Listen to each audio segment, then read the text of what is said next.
This is Retro Sports Radio. Visit RetroSeasons.com for more sports history.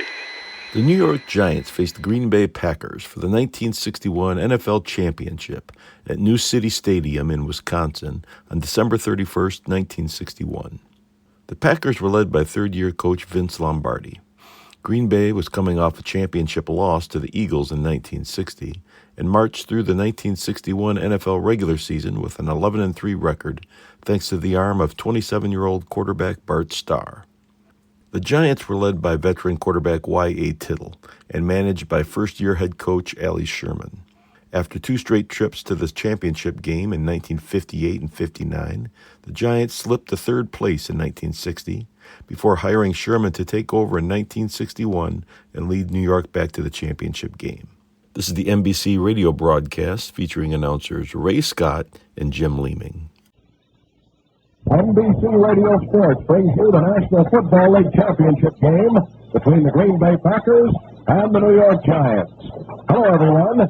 This is Jim Leeming with Ray Scott speaking to you direct from City Stadium in Green Bay, Wisconsin. It's a cloudy, overcast day here in Green Bay with a temperature just about 19 degrees as we go on the air. Now, Ray, this is going to be important today, I think, as far as the weather conditions are concerned. And just about anything can happen here in Green Bay, right? Ray Scott. Right you are, Jim Leeming. And good afternoon to you folks. Yes, Jim, I agree with you that the weather conceivably has something to do with this ball game. But right about now, I don't think we can say enough for what the folks here in Green Bay have done to get this playing field in what I truly believe, in keeping with the time of year and the weather itself, is in marvelous playing condition. There is no doubt about it. The folks here in Green Bay are proving that they like their football by the way they've prepared this field for this most important game. Just a few minutes ago, Ray and I walked over the field. It is not hard. As a matter of fact, the temperature here in Green Bay has been well below zero most of this week, and you would expect that it would be hard, and of course that would have a great effect on the game. But it's been covered with hay and a tarpaulin all week long. They just took it off this morning, and it's truly in excellent condition. As a matter of fact, Coach Vince Lombardi of the Green Bay Packers told us that when the players worked out in their pregame workout, he thought that perhaps they would have to wear basketball-type shoes, but he said they were slipping, and they have decided to go with the regular cleated football shoe.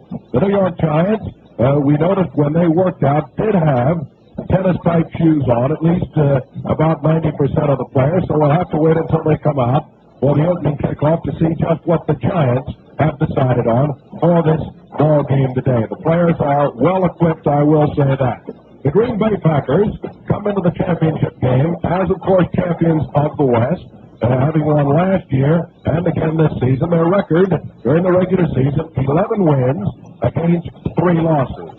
The New York Giants won 10 ball games, lost 3, and tied 1 in the Eastern Conference of the National Football League. Vince Lombardi, the very popular coach of the Green Bay Packers, is in his 3rd season here in Green Bay, our national anthem.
Repeating, Coach Vince Lombardi of the Green Bay Packers is in his 3rd season as head coach.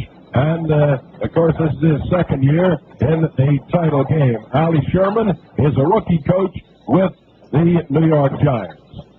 We'll have the starting lineup for you in just a moment. The first half of this professional football championship game is brought to you by the nation's insured savings and loan associations, who help people to save and help them own their own homes.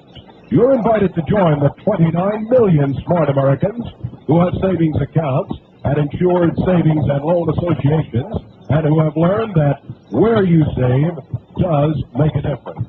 The third quarter will be brought to you by Marlboro, the filter cigarette with the unfiltered taste. Plenty rich, plenty mild. So why don't you settle back and enjoy a Marlboro? With this one, you get a lot to like. Filter, flavor, pack, or box. Marlboro. And the fourth quarter will be brought to you by Ford, maker of the Ford Falcon. Over 1 million happy owners prove Falcon is America's best-selling compact car. America's best compact value. See the new Falcons at your Ford dealers soon. And now for the starting lineups of the championship game this afternoon, the 29th annual National Football League title game. Here is Ray Scott. Right, Jim. When the New York Giants have the ball, their offensive lineup will look like this. At left end, Darryl Schottner, a fifth-year veteran from Baylor. At left tackle, number 79, Roosevelt Brown, and his 8th year from Morgan State. The left guard, Darrell Dess of North Carolina State, in his 4th year in the league. The center will be Ray Waiteka, a 9-year veteran from Northwestern. The right guard will be one of the rookies in this New York Giant lineup, a first-year player from Michigan State, Mickey Walker. At right tackle, another first-year player from the University of Minnesota, Greg Larson. At the tight end or right end position, Joe Walton, playing in his 5th year from the University of Pittsburgh. In the backfield at quarterback, Y.A. Tittle, who has played so magnificently for the Giants this year, the great veteran from Louisiana State, his 10th year. At left halfback will be one of 2 first-year players, either Joel Wells from Clemson or Bob Gators of New Mexico State. At fullback, having a great year from North Carolina State, Alex Webster, his 7th year. And at the flanker back position, 11-year veteran from Southern Methodist University, Kyle Rote. That would be the probable offensive lineup, although Jack Stroud, a 9-year veteran lineman from Tennessee, might well be in there at one of the offensive lineman spots. For the Green Bay Packers, when they have the ball, at left end, Max McGee from Tulane, his 6th year in the National Football League. At left tackle, from Indiana, 4-year player Bob Skoronsky. At left guard, Fred Fuzzy Thurston from Valparaiso. This is his 4th year. The perennial All-Pro will be at center from Syracuse, the veteran Jim Ringo. At right guard will be Forrest Gregg of SMU. This is his 5th year. He is playing at right guard in view of the fact that early in the season, Jerry Kramer was injured and has been unable to play since that time. Jerry's from Idaho. At right tackle will be Michigan State's former great in his 5th year, Norm Masters. And at the tight end from the University of Michigan, Ron Kramer. This is his 4th year. In the backfield, Bart Starr, who has come into his own as one of the fine quarterbacks in football from Alabama, Bart's 6th year. At left halfback, Mr. Do-Everything, Paul Hornung of Notre Dame. This is Paul's 5th year, the National Football League's leading scorer this year and last year. At fullback, the man who trailed only Jimmy Brown of Cleveland as the leading ground gainer, Jim Taylor of Louisiana State. Jim's playing his 4th year in the league. And the flanker back from Colorado, Boyd Dowler, a 6'5 speedster. This is his 3rd year. The defensive lineups we'll give you as the game goes along.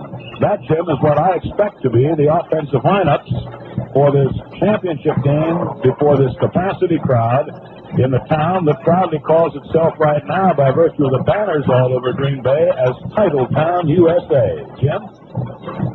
All right, as far as championship play is concerned, the New York Giants have played in 11 title games since the first one in 1933 when they played against the Chicago Bears. The Giants have won 3, and they have lost 8 of their championship appearances.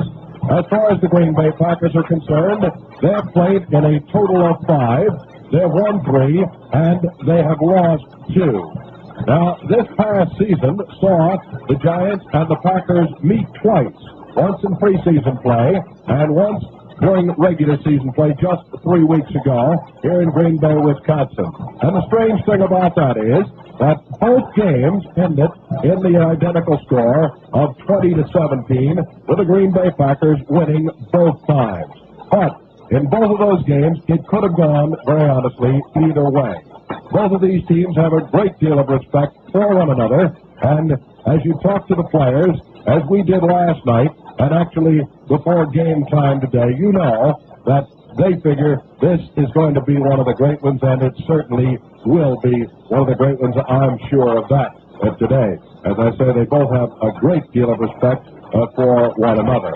The players are still in the dressing rooms down to our right, and they're getting ready to be introduced in just a few moments here. We see that the bands, the many colorful high school bands from this area that will entertain at halftime, are also entering the stadium at this point.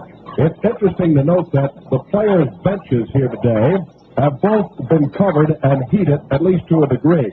Located directly behind the benches, they have a 72-foot dugout-type structure that's been erected.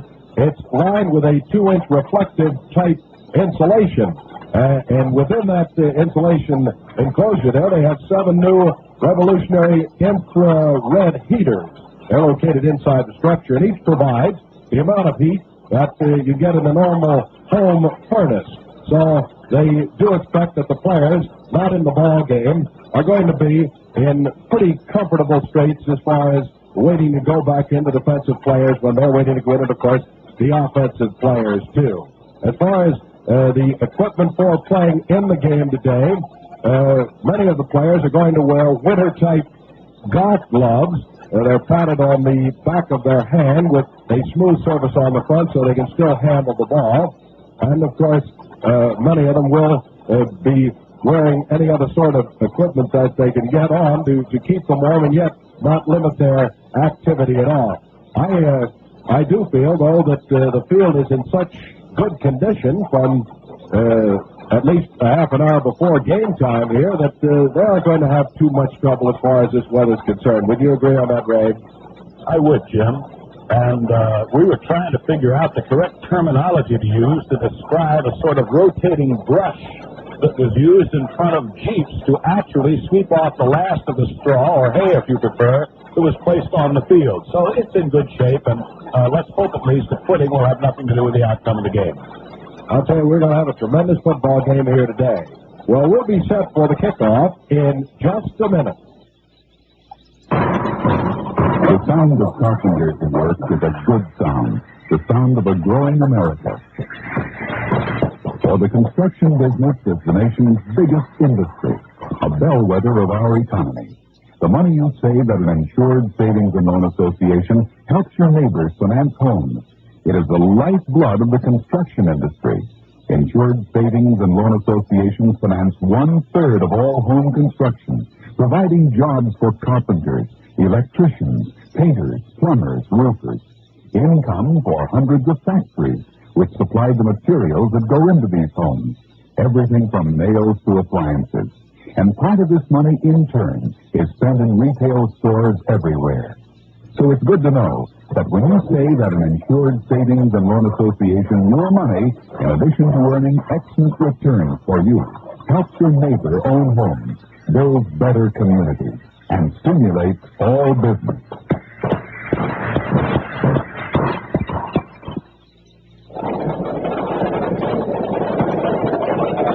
Over the years, the New York Giants and the Green Bay Packers have met in title play. Back in 1938, the Giants and Packers met for the first time in championship play, with New York winning by a 23-17 score. Then in 1939, the Packers shut out the New York Giants by a 27-0 score, and this, incidentally, was the first shutout in title play history, and it was played at Milwaukee, Wisconsin. Once again, the Packers and the Giants met in 1944 at the Polo Grounds in New York, with Green Bay winning the ball game by a 14-7 score. This afternoon's playoff, as far as the players are concerned, certainly is a far cry and a great credit to the National Football League in growth. Back in the first title game between the Giants And the Chicago Bears in 1933, the winning share was $210. Today, the winner will get approximately $5,300 as his share for the win today, and the second place or the runner-up will get about $2,000 less. So there has been considerable change in the amount paid from the first game up until today to the winning players and, of course, the second place finisher, too. We pause 10 seconds now for station identification.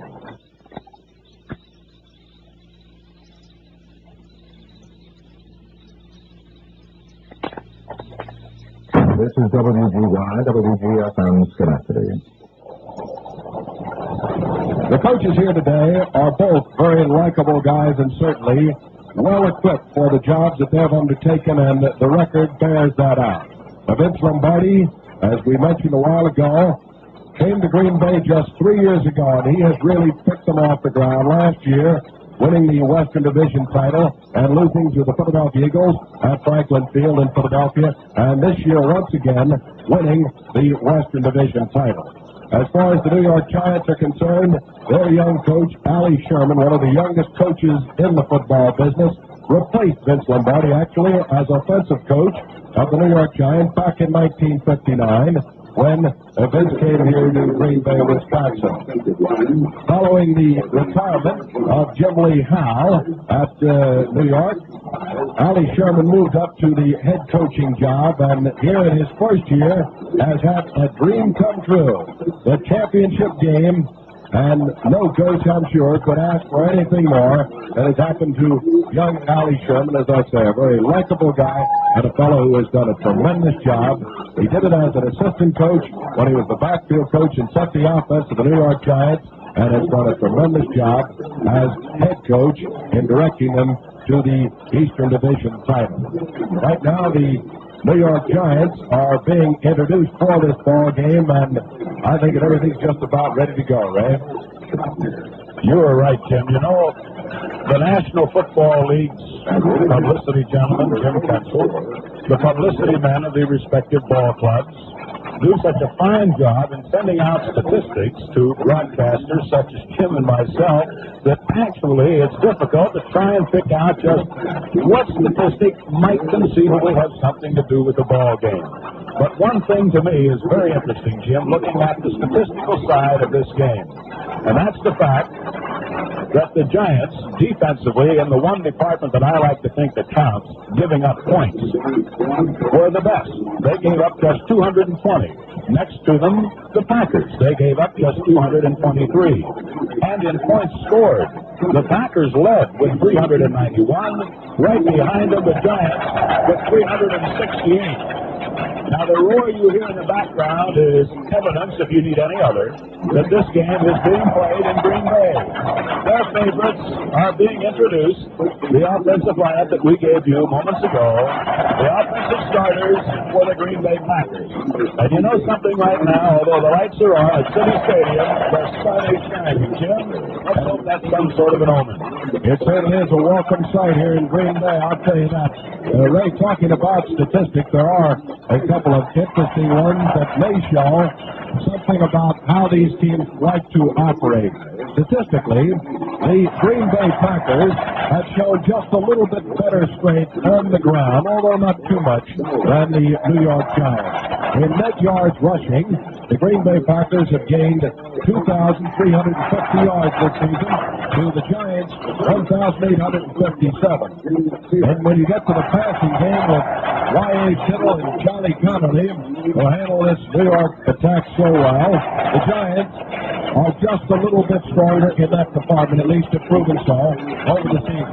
The Giants have gained 3,035 yards through the air, while the Green Bay Packers 2,502 yards. Physically, both of these teams seem to be in pretty good shape for this afternoon's game, and as far as I know, the New York Giants have no one that they're worried too much about physically. And Ray, you've been with the Packers for these many years now. How about Green Bay as far as their physical condition is concerned today?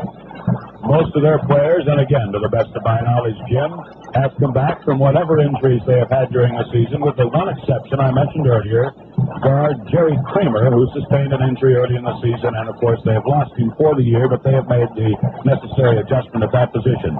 Max McGee was injured in the San Francisco 49er game. He is pronounced ready. John Simak sustained an injury at the end of the season, the last game of the season, in fact, against the Rams. He is pronounced ready.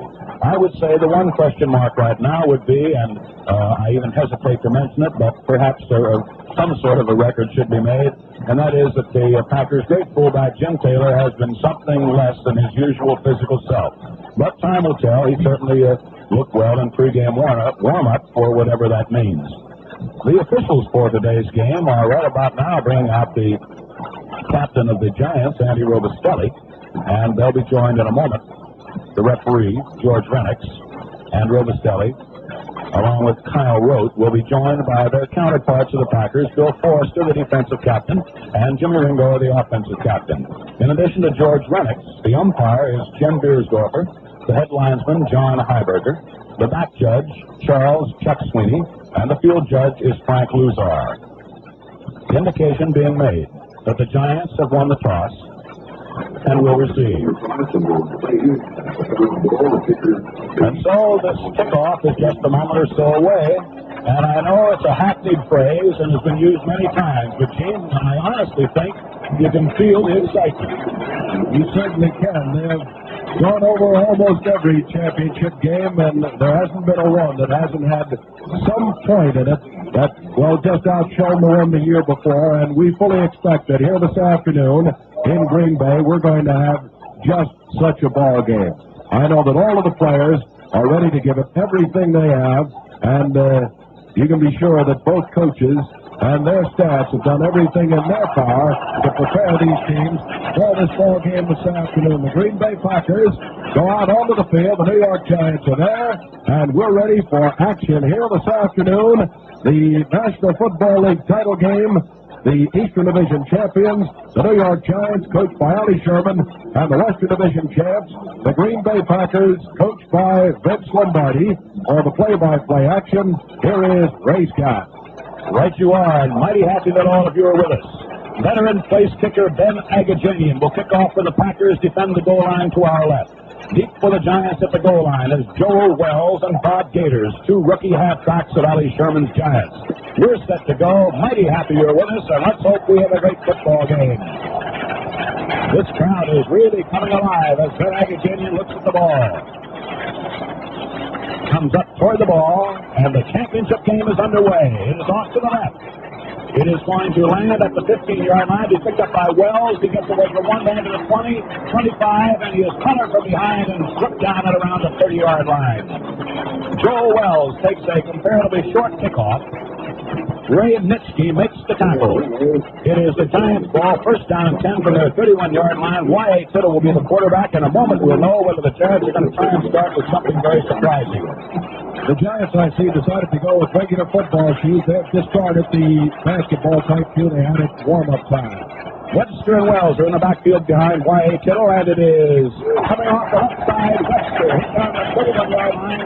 Joel Wells hit at the 31-yard line. Henry Jordan broke through, got off a block, and brought it to just about the line of scrimmage to Joel Wells, who is starting instead of Bob Gators at left halfback. Wells played at Clemson, 6'1" and 198. Gain of 1 yard, second down.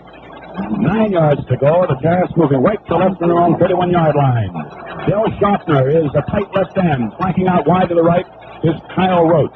Y.A. Tittle looks over the Packer defense. Snap. Fades. It's a fake draw, though it is a draw play, and it is Webster trying to go straight ahead. And he is hit down at the 32-yard line by linebacker Tommy Bettis.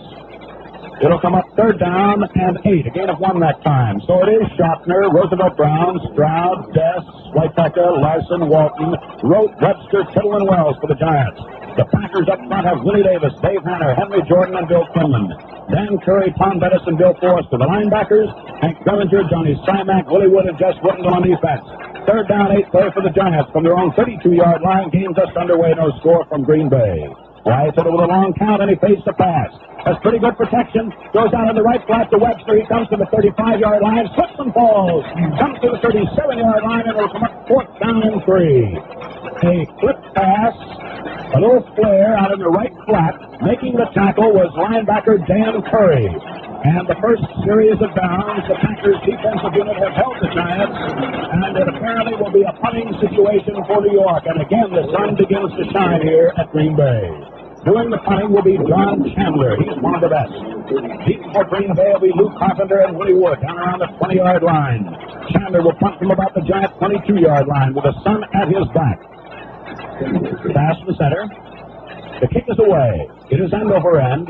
Lands at the 30, picked up by Willie Wood at the 25, away from one man, another, and slides it to his left at the 27-yard line.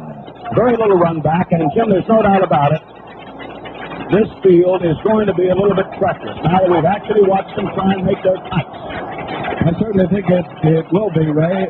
It seems to be a little soft on top, actually, and as they dig in there, they're hitting a hard surface. At least it appears that way from up here, about an inch or so down. Bart Starr brings the Packers up to the line. First down from their own 27-yard line. At fullback is Jimmy Taylor. At left half is Paul Hornung. Boyd Dowler flanked wide to the right, and Max McGee split left. Starr looks over the defense. It is Hornung straight ahead, and he drives for about 2, and that's all. 28-yard line. Give him a yard. Jim Cabbage hit him down. Jim Ringo's the offensive center for Green Bay.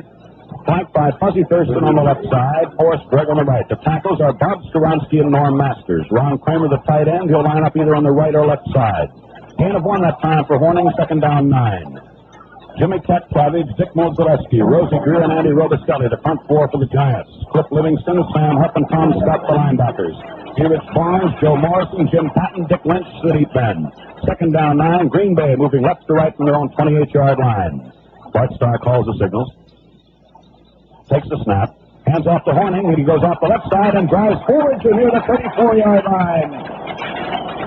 Off the left side, he was hit first by Andy Robistelli with help from Tom Scott and other Giants, but Robistelli made the first contact. Bob Skoronsky led the blocking. The gain is to the 34-yard line as they unpile. And so it is 3rd down, about 3. Green Bay moving from their own 34-yard line, left to right. First quarter just underway, no score. Giants took the opening kickoff, were forced to punt after 3 plays. The Packers have moved now, first time with the ball, to a 3rd down and about 2 rather than 3. Dowler swings out wide to the right. Max McGee splits left. Ron Kramer is a tight right end. The line is poised. Bart Starr calls the signals. Giants are ready. 3rd down 2. Long count. Might have changed his signal. It is off to the right side for Hornung, and he drives to about the 35-yard line. He'll probably be short of a first down. Jimmy Cabbage made first contact, and apparently it's going to be 4th and 1. Hornung gets a yard, trying to slant off to the right. Cabbage made a fine defensive play. It is 4th and 1, and so the first 2 times that the Giants and the Packers test each other, apparently they will both have to punt. Joel Wells and Joe Morrison will be the deep men for New York. Jim? It's pretty apparent so far that the quarterbacks are trying to let their teams warm up a little bit and not handle that ball too much. Boyd Dowler will punt from the Packer 20. He and McGee have shared the punting this season. There's the pass from center. The kick is away, and it's a beauty. It drives Wells all the way back to the 11-yard line. He comes to his left to the 15, and he loses his footing, but down he goes to the 14-yard line as Elijah Pitts and Forrest Gregg following first contact by Nelson Caburin. But a penalty marker was dropped. A tremendous punt by Boyd Dowler. But there was a penalty on the play. Back upfield comes the ball. Illegal procedure has been indicated by referee George Renix. We will await. It is against Green Bay. 5 yards. Back comes the ball. A tremendous punt. And, Jim, I thought about as good a punt coverage as you could ever hope to have off a deep punt by Green Bay. Certainly was, and the safety man holding on to that ball is amazing out here this afternoon, too. They had really covered him on, and he just didn't have a chance. He was just lucky to hold on to him. Instead of 4th and 1, it is 4th and 6, and the Packers come out of the huddle and again line up in a punt formation. Game just underway. First quarter, no score. The Packers and the Giants for the Pro Championship. Dowler waiting for the ball. Same 2 deep men. There's a pass from center. There's the kick. This is another good one. Not quite as deep. It'll be taken by Morrison at the 25, goes right to the 30, and down he goes. Pitts missing. Elijah Pitts, along with Lee Fulkins, downfield. The Giants, however, instead of having the ball inside the 15 as they did a moment ago, will have it at the 31. First down and 10, the Giants ball moving right to left, their own 31-yard line after about 5 minutes of play. No score from City Stadium, Green Bay, Wisconsin. Joe Schaffner splits to the left. Kyle Rote flanks to the right. Joe Walton, a tight left end. Webster and Wells in the backfield behind the veteran Y.A. Tittle. Snap of the ball. Straight ahead, it is Wells to the 35 to the 39-yard line. Joe Wells, first year back from Clemson. And he is within about a yard of a first down at the Giants' 39-yard line. It will be second down 1. Not a pass has been thrown by the Packers the first time they had the ball. A little flare pass was thrown by Tittle to Webster on third down the first time they had the ball. Giants ready on second down 1. Let's see if Tittle goes for the big gainer on second and short yardage. Moving from the 39-yard line. We're set. Tittle the snap. Off to the left side, trying to find a hole is Webster. He comes to the 41. He might have the first down. Alex Webster of North Carolina State, slanting to the left, trying to pick his way. Leading the blocking was center Ray Waiteka. We will have a measurement. So far, Jim, it's a question of the rival quarterbacks just trying to pick some sort of a little flaw. Taylor, so far, has been used as a decoy. It'll be interesting to see if Hornung will be the man carrying the ball, and Taylor, who did so very well in the regular season game against the Giants, will be a decoy or not. So far, as you mentioned, they are using Taylor as a decoy. Whether the Giants know about him not being quite up to par, of course, is another question, although I would guess that they most certainly do. It was a first down by inches. The Giants had the first down of the game. It comes at their 41-yard line with about 9 minutes left in the first quarter and no score from City Stadium, Green Bay, Wisconsin. Rote flanks to the right. Schaffner, the great receiver, splits to the left. Y. Tittle poised under center. Calls a snap. Fades the pass. He's looking over the middle. He throws out to the right. And it is going to be dropped by Rote at midfield. Out to cover was Curry, then Greminger, but Rote was there. The ball just slipped off his fingertips. It's incomplete. It'll be second down and 10. So we have Tittle on first down 10 from the Giants' 40.5-yard line, going to Rote, who ran a down and out pattern to the right as the Giants look at it. I think it's very obvious how chilly it is down there with Rote dropping that, because it really was right to him, and you don't see Kyle Rote drop very many like that. Second down 10 as the Giants come up to the line of scrimmage. Walton, the tight left end. Rote is up on the line of scrimmage on the right side. Schaffner is split out to the left. And it is straight ahead as the flag goes down on a trap play. Joel Wells, but a penalty marker was down. The Packers defensively have Willie Davis, Dave Hanner, Henry Jordan, Bill Quinlan along the line. The linebackers, Dan Curry, Tom Bettis, Bill Forrester. The penalty is against the Packers for offside. It'll be second down and 5. And the deep men are Hank Greminger of Baylor, Johnny Steinach of Florida, Willie Wood of Southern Cal, Jess Whittenden of Texas Western. Second down 5. The Giants here at their own 45.5-yard line. Rote out to the right, Schaffner to the left. Tittle looks over the Packers, hasn't crouched yet. Now he's in a crouch behind center Waiteka. Takes a snap. They fumbles. Loose ball. Fallen on, I believe, by Webster at the 48-yard line. Picked up a couple of yards. Or was it Joel Wells? No, it was Webster. The ball bounced, and right on top of it was Webster, the ball carrier. It'll be third and a long 2 for the Giants from their own 48. So we come up to that down, which so many times decides so many things. Third, and in this instance, a long 2 for the Giants from their own 48-yard line. Just under 8 minutes left in the first quarter. No score. Giants with the ball. Tittle looking around, still not crouched. Now he is. Takes the snap. Looking for a quick receiver. He hits Rote, and he is going to be nailed at the Packer 46-yard line on a quick flip out to the right. Rote just took a couple steps down, moved out to the sideline, turned his back to the defender, took the quick pass, and it's a first down for the Giants, their second consecutive first down. For the first time, a team has crossed into the other territory. Giant ball at the Packer 46.5-yard line, inbound marker, far side of the field as the Giants move right to left here in the first quarter. No score. Rote again to the right. Schaffner to the left. Webster and Wells are the backs. Tittle fakes the pass. He's looking. He's throwing for Schaffner, and he falls down, and it's incomplete at the 30-yard line. Was actually thrown out of bounds as both Willie Wood, who is the free man, and Jess Whittington, who did a tremendous job. You know, Jim, the first time the Giants played the Packers, the game in Milwaukee, won by Green Bay in the regular season, 20-17. Whittington did what some professional football observers told me was the greatest job playing man-to-man against Schaffner they had ever seen. He limited to just one reception, and that time again showed how close he can stay to a truly great receiver as Joe Schaffner. Schaffner is truly one of the great receivers in this league. It was pretty obvious down there when he just fell on that last play, though, that he had lost his footing because of the turf. Second down 10. Giants ready. Snap of the ball. Coming out to the left side is Webster, and he is thrown under for a loss of 1. Trying to swing to the left, and the Packers were waiting. Tom Bettis, Bill Quinlan, Henry Jordan. Webster trying to come outside. Ball is placed actually at the line of scrimmage. His forward progress being there, so it is 3rd and 10.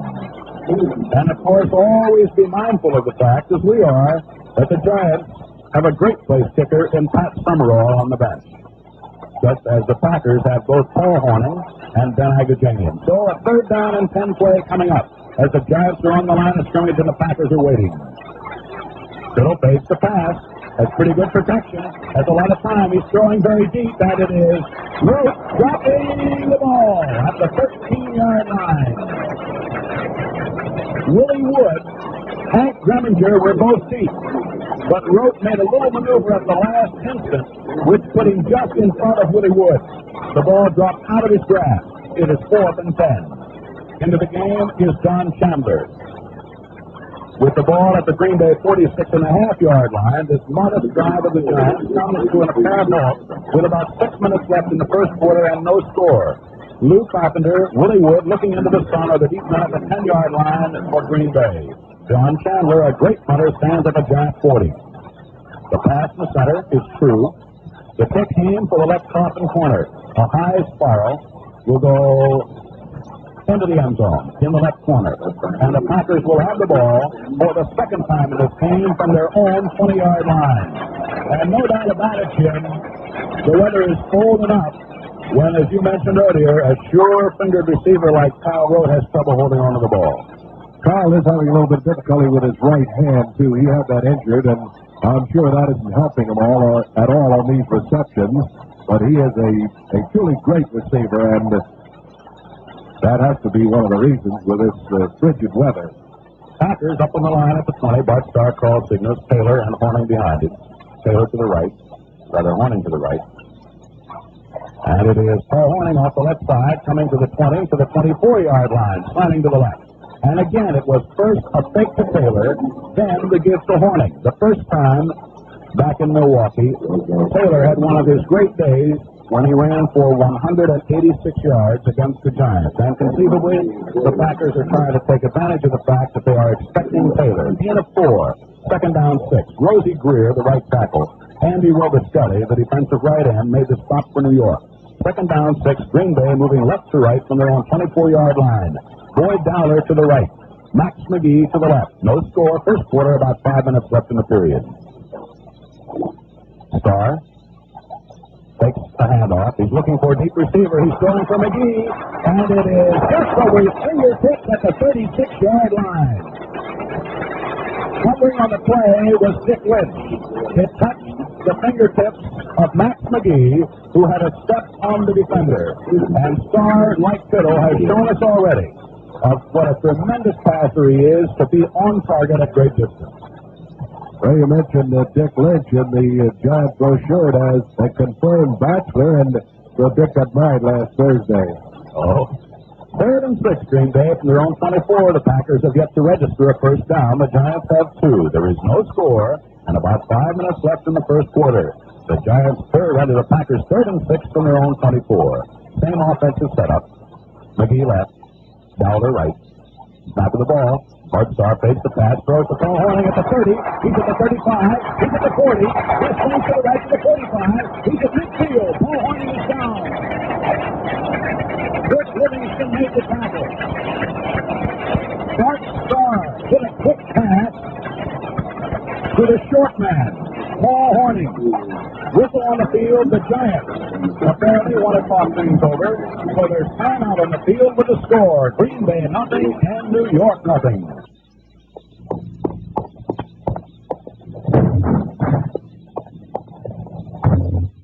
You know what, Charlie? I've just come from neighbors, and I think there's something wrong with us. But, Marge... You know that family room they built? Yeah. They've got a savings account in the Mutual Savings and Loan Association, and that's how they paid for it. But, Marge, Not going to give me any excuses, Charlie. If they can do it, I don't see why. But, Marge, All you do is go in and open an account and then add it every month.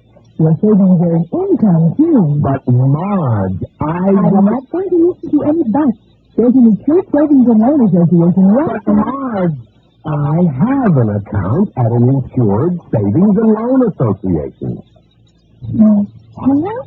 That's what I've been trying to tell you. But, Marge, Yes, dear. there's no reason you can't open one, too, in your own name. 2 accounts in a family are better than one. From City Stadium, Green Bay, Wisconsin, along with Jim Lee Howell, this is Ray Scott on hand. We have no score. The Packers have just come up with a 26-yard pass play, a short clip over the middle to Paul Hornung from quarterback Bart Starr. Hornung, running very well, moved all the way to midfield before being down. So we are ready to go again. The Packers come up to the line, ball at the inbounds marker near side of the field. McGee to the left. Dowler is a fairly tight right end, and Ron Kramer is a tight left end. Dowler now moves out a few steps to the right. Starr calls his signal. Takes the snap. Paul Hornung off the left side, cuts through to the 45-yard line of the Giants before he's down on a quick opener. Hit down by Rosie Greer, behind good blocking by the left side of the Green Bay line. Bob Skoronsky, Fuzzy Thurston. Gain of 5 for Hornung on a quick hitter off the left side. And so far, the pattern of this first quarter remains the same. Jim Taylor has so far been nothing more than a decoy. Paul Hornung has been the man carrying the mail. Second down, 5 on a 5-yard gain by Hornung at the Giants' 45-yard line. No score in the first quarter, a little over 4 minutes left in the period. Packers are ready, so are the Giants. Starr calls signals. Takes the snap, fakes the pass. No, he gives to Taylor over the middle, to the right on the draw play. He goes to the 41-yard line. Only a fine open field tackle by Cliff Livingston kept Jimmy Taylor running that time on a draw play from getting even more yardage. Gain of about 4. Will bring up a third down and about 1.5 at the Giants' 41.5-yard line. Giants defensively have kept Pavich, Gillespie, Greer, Robustelli up front. Livingston, Huff, and Scott the linebackers. Barnes, Morrison, Patton, and went to the deep man. Starr certainly set that up well. He faked it to Hornung, and Hornung really carried out the fake to let Jim Taylor go on it. Big play coming up, 3rd and 1.5. Snap of the ball. Jim Taylor off the right side. He's at the 40. He's at the 37-yard line. The third Giant, Joe Morrison, the hitting, brought him down. Barnes hitting 2. Jimmy Taylor has the first down for the Packers. Their deepest penetration. At the Giants' 37-yard line, referee George Rennick indicates first down 10 Green Bay.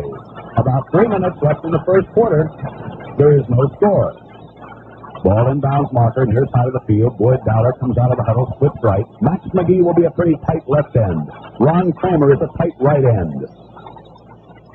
The line is crossed for Green Bay. Snap of the ball.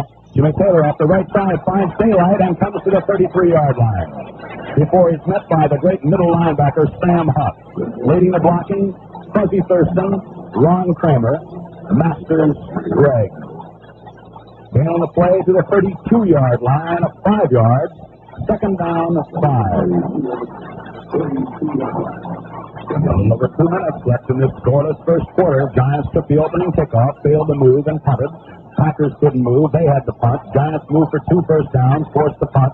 The Packers have held the ball since then from their own 20 and have moved now to a second down, 5 at the Giants' 32-yard line. To the left, McGee. To the right, Dowler. Kramer lined up as a tight left end this time.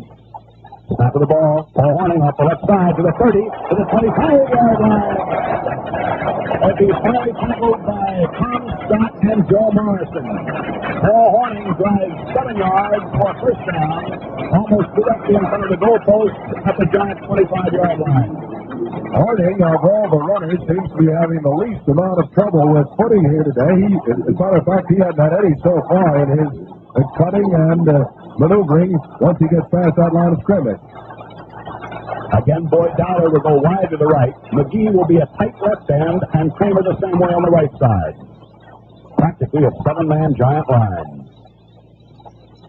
Straight ahead, Jimmy Taylor. He's at the 20-yard line before they get it. Off the right side.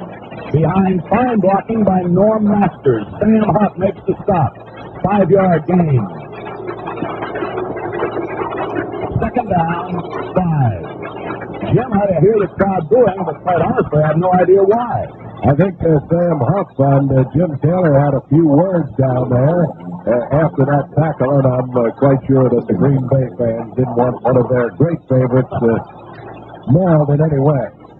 Second down and 5, and again, we're happy to tell you, mainly for our benefit, the sun's shining. McGee to the left, Dowler to the right. Kramer at tight left end. Second down and 5. Green Bay at the Giants' 20-yard line. Closing seconds, first quarter, no score. Snap of the ball. Starr fakes the pass. He's throwing over the middle. It is in and out of the hands of Dowler and interference. The 20-yard line of the Giants. Boyd Dowler was interfered with, say the officials. It is a first down for Green Bay at the Giants' 7-yard line. It comes with the unofficial scoreboard clock showing 35 seconds remaining in the first period. I believe that was Erich Barnes who thinks that it was called on him, but Sam Huff ran into him actually before the ball had reached him, and I do believe that Huff's the man that had it called on him. Referee asks the crowd to quiet down. They do. First and goal at the 7. Packers are poised. Dowler flank right. McGee stood about 5 yards to the left side. Starr calls the signal. Snap of the ball. Jimmy Taylor off the left side finds a little bit of room and drives to about the 6. The hole quickly closed up. Sam Huff led the defensive charge. He had help from Dick Lynch,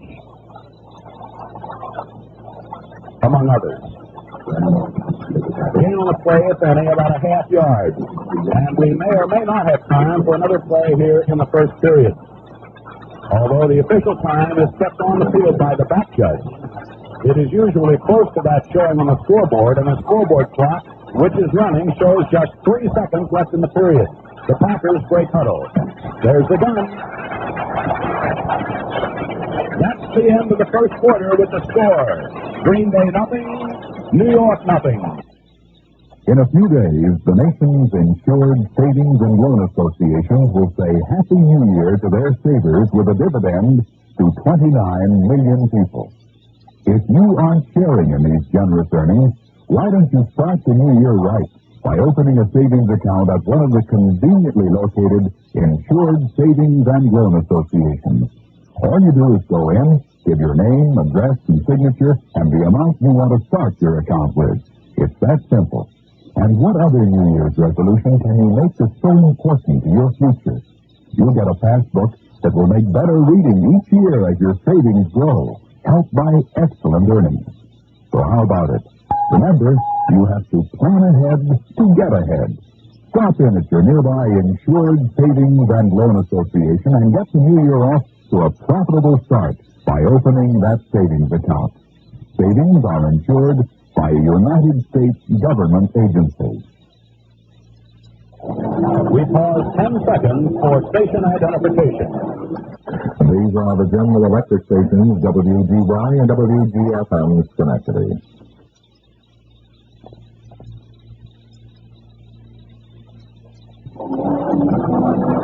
Along with Jim Leeming, this is Ray Starr at City Stadium, Green Bay, Wisconsin. The second quarter is about to get underway in this National Football League championship game.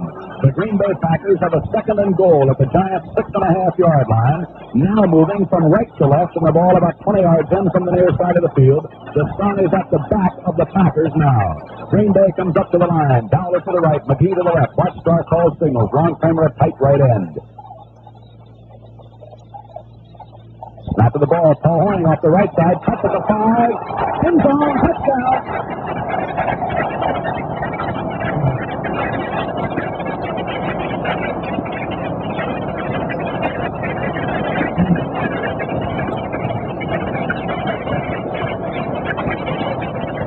Norm Masters and Forrest Gregg with Ron Kramer led the blocking for Paul Hornung.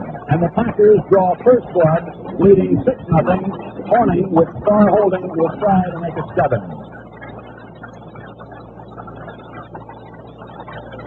Ball is down, the kick is in the air. It's good. There's timeout on the field with a score. Green Bay 7, New York nothing.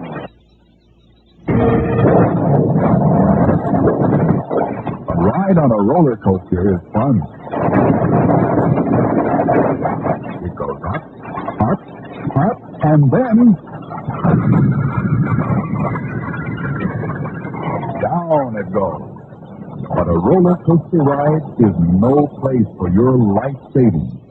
If you want to avoid the ups and downs of speculation, do what millions of smart Americans are doing. Save regularly at your nearby Insured Savings and Loan Association. There your savings will be safe, not subject to market fluctuations, and invested in sound home loans. Excellent earnings provide you with growth potential or a second source of income. So don't put all your nest eggs in one basket of speculation. Keep a substantial amount in a savings account at an Insured Savings and Loan Association, where your money is insured up to $10,000 by a United States government agency.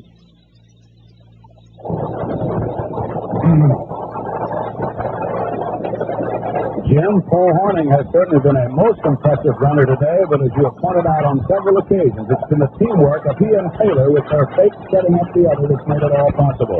Beautiful fake on the touchdown play. Starr to Taylor to give to Hornung. Here's Ben Agajanian's kick. It's pretty high. Wells comes to meet it at the 16, comes to the 20, slips, and down he goes at the 25-yard line. Joel Wells. As he slipped, right there with him was the young fellow who has been down on so many kickoffs for Green Bay, Elijah Pitts. So now it's the offensive group of the Giants. With the ball at their own 25.5-yard line, moving left to right, Green Bay leading 7-0. Y.A. Tittle at quarter, Joel Wells at left half, Alex Webster at full, Kyle Rote the flanker. Schaffner and Walton at the end. Out to the left is Schaffner, to the right it is Rote. And taking off to the left side, Tittle throws to the right side, and it is off the right hand of Kyle Rote. It was a beautiful fake that time by Y.A. Tittle to Webster. Gave him time to look then to the opposite side, to the right near sideline. His pass was just off target, intended for Kyle Rote, as Hank Greminger and Dan Curry, dropping back, the left linebacker, were there to cover. It is 2nd and 10, New York, from their 25.5. Second quarter just underway. Green Bay leading 7-0 over the Giants. There's a draw to the left side. Webster carrying, finds some running room and drives to a 30-yard line, where he's met by Dave Hanner. It's a gain of about 5 on the fullback draw, with Alex Webster picking his way for 5. It'll be 3rd and 5, New York, moving left to right on their own 30.5-yard line. Looking over at the Giants bench, you can see Charlie Connery working feverishly on that phone with the scouts upstairs. But the pattern of play of the New York Giants continues here, no doubt it will. Jeff will be in there if they can't move this ball under Y.A. Tittle. A spread formation now for New York just before the snap of the ball. And fading the pass is Tittle. He is looking, he's throwing, the ball is batted, intercepted by Nitsky. He is at the 34-yard line. Ray Nitsky intercepts a ball that was batted near the line of scrimmage. It was by virtue of being tipped short of its target. Ray Nitsky, who had moved in at middle linebacker, carries it back to the Giants' 34-yard line, and the Packers are in great position. It's first down at the Giants' 34 and leading 7-0 early in the second quarter. Dowler to the right. McGee splits left. Ron Kramer, the tight right end, as Bart Starr holds up his hands and asks his capacity crowd to be quiet. Snap of the ball. It is Hornung off to the right, looking for a receiver. He is throwing for McGee. He has it and drops it at the 14-yard line. Dick Lynch was defending. Back comes the ball to the Giants' 34-yard line. There was the halfback option play, and showing again how dangerous it is when you have a fellow like Hornung, and before that with the Giants, the great Frank Gifford before his retirement. The yell of the crowd, of course, was they figured that Lynch was interfering. There's a very fine line between pass interference and playing the ball, and Dick Lynch on that was playing the ball. 2nd and 10. Dowler to the right. Over to cover him is Barnes. Fairly tight left end this time is McGee. Heading back to pass on 2nd down is Bart Starr. He is time. He is throwing for McGee. He's there, and it's just over his hands at the 1-yard line. Looking back into the front.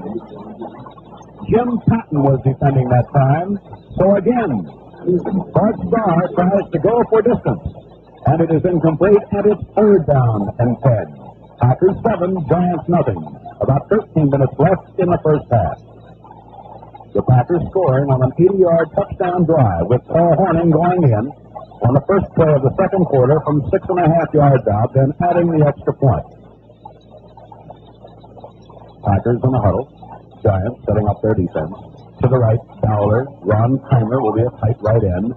Max McGee comes out to the left. Lynch will move over to cover him. Packers are poised. Giants are ready. Starr fades to pass. Over the middle, it is complete to Kramer at the 25, at the 20, fights his way to the 16-yard line before he's wrestled down.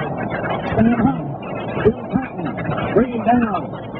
Ron Kramer, the tight right end, broke over the middle. Starr hitting perfectly with a quick toss. First down at the Giant 18-yard line. As Starr comes up with the big 3rd down answer, teaming up with the former Michigan great Ron Kramer on a pass over the middle. 7-0. Packers lead. Second quarter, about 12.5 minutes remaining in the period. Ball is at the inbounds marker near side of the field. That familiar setup. Dowler to the right, McGee split left. Ron Kramer, tight right end again. Behind Starr, Taylor, and Hornung. Snap of the ball, handoff. Jimmy Taylor up the middle, fights only for a couple of yards. That big giant line was there. Ted Savage, Mokoleski, Greer, Robicelli. Forward progress will be marked the 17-yard line. Taylor gets 1. The Packers offensively have Jim Ringo at cutter, Fuzzy Thurston and Forrest Greg at guards, Bob Skoronsky and Norm Masters at tackles, Ron Kramer the tight right end. He does a lot of blocking in addition to being a fine receiver. Max McGee splits usually to the left. Boyd Dowler flanks right. Starr the quarterback, Hornung and Taylor the running back. 2nd down 9. Packer ball at the Giants 17. Packers leading 7-0 early in the second quarter. Snap to Starr. It is straight ahead. Jimmy Taylor trying to find running room. Crosses the 15 to the 13-yard line. There he's met by Robicelli, Greer, and others of the Giants. So it will set up a 3rd down as players still on pile. Jimmy Taylor slowly getting up. The ball is going to be at the 13-yard line. It will be 3rd and a long 5. Ball inbounds marker near side of the field. This next play, of course, could decide whether the Packers will have a chance to go for 3 or for 6. Giants are ready and waiting. The sun right now is shining absolutely beautifully, and there are practically no clouds in the skies over Green Bay, Wisconsin. The Packers come up. Starr looks over the defense. Snap of the ball, fades the pass. Looks to the right. He is looking. It is complete. For Dowler. Touchdown.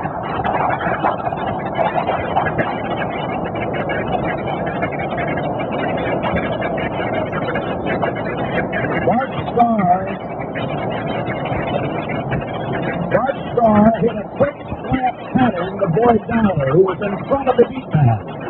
He hit him on the fingertips at the 5. Dowler went in without a hand being laid on him. The Packers move into a 13-0 lead. Starr will hold for Hornung. Ball is snapped down, kick in the air. It's good. There's timeout on the field with the score. Green Bay 14, the New York Giants nothing. The sound of carpenters at work is a good sound. The sound of a growing America. For the construction business is the nation's biggest industry, a bellwether of our economy. The money you save at an insured savings and loan association helps your neighbors finance homes. It is the lifeblood of the construction industry. Insured savings and loan associations finance 1/3 of all home construction, providing jobs for carpenters, electricians, painters, plumbers, roofers. Income for hundreds of factories, which supply the materials that go into these homes. Everything from nails to appliances. And part of this money, in turn, is spent in retail stores everywhere.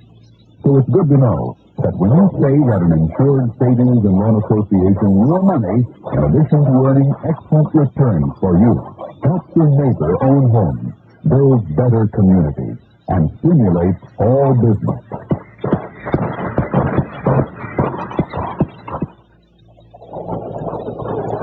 Well, Jim, so far the fans here at Green Bay have had an awful lot to cheer about. They certainly have.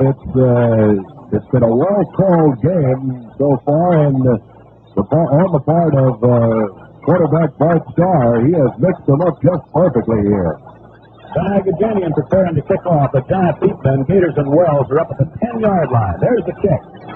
This one will drop Wells, and he'll take it out to 10, comes to the 15, 20, swings to the left, 25, to the 30, and down at the 32-yard line under a host of backers. To give you an idea, for those of you who do not get a chance to follow professional football regularly, as the Green Bay Packers are now on defense, here's some of the sizes. Willie Davis, 240. Dave Hanner, 260. Henry Jordan, 250. Bill Quinlan, 250. The front four. The linebackers, Dan Curry, 240. Ray Nitschke, 235. Bill Forrester, 240. Y.A. Tittle is still at quarterback. The Giants again go into a spread with only Wells behind the quarterback Tittle. And Tittle fakes the pass. He's being rushed. He throws, and it is thrown away out to the left flat as Willie Davis put a tremendous rush on Y.A. Tittle. Willie Davis, the fellow who blocked that pass that was intercepted just a moment ago before the series that carried Green Bay in for their second touchdown. Davis is putting a great deal of pressure on Y.A. Tittle from his defensive left-hand position. Tittle that time, I believe, Jim, had visions of throwing a little screen off to the left to Joel Wells, but the ball was maybe 2 yards behind him.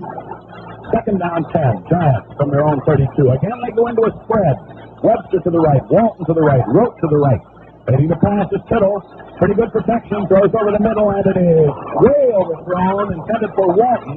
Wood, Nitschke, Whittington were all back there, and Tittle was on target that time to the extent that on the incomplete pass, it'll be 3rd and 10. Second quarter has about 10 minutes remaining. Here at Green Bay, Wisconsin, if you joined us late, the Green Bay Packers lead the New York Giants by a score of 14-0. On a touchdown run by Hornung, a pass thrown from Starr to Dowler, 2 extra points kicked successfully by Hornung. The Giants come out of the huddle. They are not in the spread this time. Wells and Webster are both in running position. 3rd and 10. Tittle fakes the pass. He's looking over the middle. He throws and headed for Root. Down at 35, and down he goes. Hank Willinger intercepts at midfield on a pass intended for Root. The Packers have their second interception. They have the ball at the Giants' 36-yard line, 1st and 10. There's only one way to stop the Panthers in this league. You got to put pressure on them because they're all great, and that's just what the Green Bay Packers have done to Y.A. Tittle here this afternoon.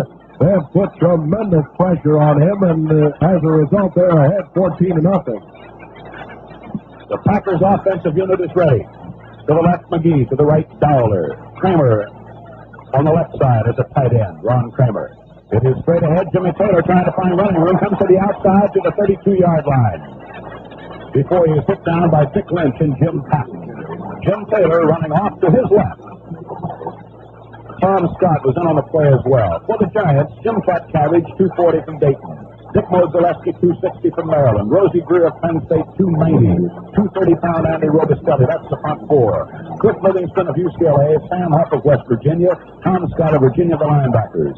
Rich Barnes of Purdue. Joe Morrison is in there as well. from Cincinnati, Jim Patton of Mississippi, Dick Lynch from Notre Dame. That's the Giant defensive unit on second down 6. Snap of the ball, Paul Hornung off the right side, big hole to the 26-yard line before he's hit down. A quick opener. Pat Cabby wrestles down Hornung, who hit him very quickly, and then Huff came in to help as well. It'll be a 3rd and 1 at the 27 as the ball is spotted, 20 yards in, near side of the field. Second quarter has about 8 minutes remaining. The Packers are leading the Giants 14-0. Green Bay with the ball, 3rd and a long 1 at the Giant 27. To the right, Dowler. To the left, McGee. But McGee this time will only split out about 5 yards. Giants heavily massed up front. Snap of the ball. Jim Taylor off the right side fights his way to the 25 and then maybe a little bit more. It'll be close to a first down. Big pile up. Pat Cabby, Mo Zaleski, the linebacker on that side, Cliff Livingston, all in on the play. They're still unpiling. Let's see where they spot the ball. We're going to have a measurement. Jim, how in the world before a game starts one can predict breaks like we have had today, and the team capitalizing on them is why it's so difficult to even try and predict the outcome of a game like this. In the National Football League, I don't think anybody can make any sort of a prediction. It's well known around this league that any team can beat any other team on a given day, and oftentimes that is scoffed at. But I think that anyone who has watched this league long enough must agree on it. These are just tremendous football players on both sides here this afternoon, and of course all around the NFL during the regular season. It's been proven week in and week out. The roar of the crowd told us it was a first down at the 25-yard line, and Green Bay's out of the huddle and ready to go again. Snap of the ball, pitch back to Taylor coming to the outside. He cuts at the 25, is to the 20, out of bounds at the 20-yard line. As he's belted out by Dick Lynch and actually came out of bounds backwards. The big play that time, the big block that time was thrown by Fuzzy Thurston. Inside of that block then moved Taylor to pick up about 5 yards. Will bring up second down 5 as Taylor came out to his left to the near sideline with the Packers moving right to left here in the second period. Ball spotted inbounds marker near side of the field. Second down 5, Green Bay at the 20-yard line with a little better than 7 minutes unofficially remaining in the first half, and the Packers leading 14-0. Wide to the right, Dowler. To the left, McGee. Lynch covers McGee. Barnes is on Dowler. That's the way it looks at the moment. Ball snapped. Starr fades as if the pass, hands off to Hornung, and he goes ahead on a halfback draw play to about the 17-yard line. Wrestled down by Big Dick Modzelewski. It appears that Hornung will be short of a first down by about 2 yards. Although they're still unpiling. The ball is spotted at the 17. It'll be 3rd and about 2. At the risk of being repetitious here, it is Starr who deserves just more credit, I guess, than I can give him up here for his wonderful ball handling. And, of course, his thinking and play calling has been outstanding, at least in my opinion, so far today. A big 3rd down 2 play is about to unfold. Ball snap. Paul Hornung off the right side makes his cut, and he dives to about the 15. He actually just dove and burrowed his way to about the 15-yard line. We will watch the referee and the head linesman to see if it is a first down. It is. When you have a fullback such as Jim Taylor, the fans, especially Green Bay fans, consider him, of course, a real powerhouse, which he is. He's considered all around the league, and Paul Hornung is not considered a power runner. I think mostly because of Jim Taylor being in that backfield with him, but he's got plenty of power, too. The Packers come out of the huddle and are set at the line of scrimmage. McGee left, Dowler right. Starr takes, here's the Taylor off the left side, and he goes for just a couple to about the 13. Greer, Robustelli there to meet him. The Packers offensively, as interior linemen, have Bob Sturonsky, Fuzzy Thurston, Jim Ringo, Forrest Gregg, Norm Masters, Ron Kramer doing the bulk of the blocking up front. Max McGee, the split left end. Bart Starr, Paul Hornung, Jim Taylor, Boyd Dowler rounding out the backfield. Tom Moore is up and sort of jumping up and down in front of the Packer bench in front of us, and we may see him in a moment. He is a backfield replacement for the Packers. Down at last play, 2 yards at most. Second down, 8 at the Giant 13.5. Starr fakes the pass, looks, goes over the middle for Kramer at the 5, touchdown!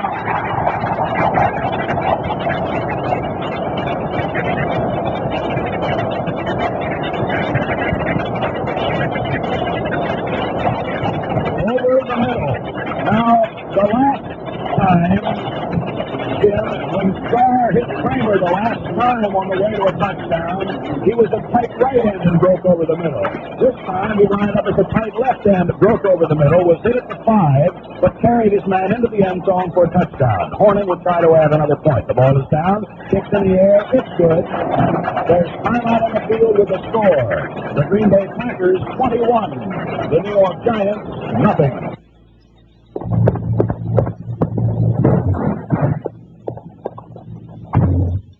You know what, Charlie? I've just come from neighbors, and I think there's something wrong with us. But, Marge, You know that family room they built? Yeah.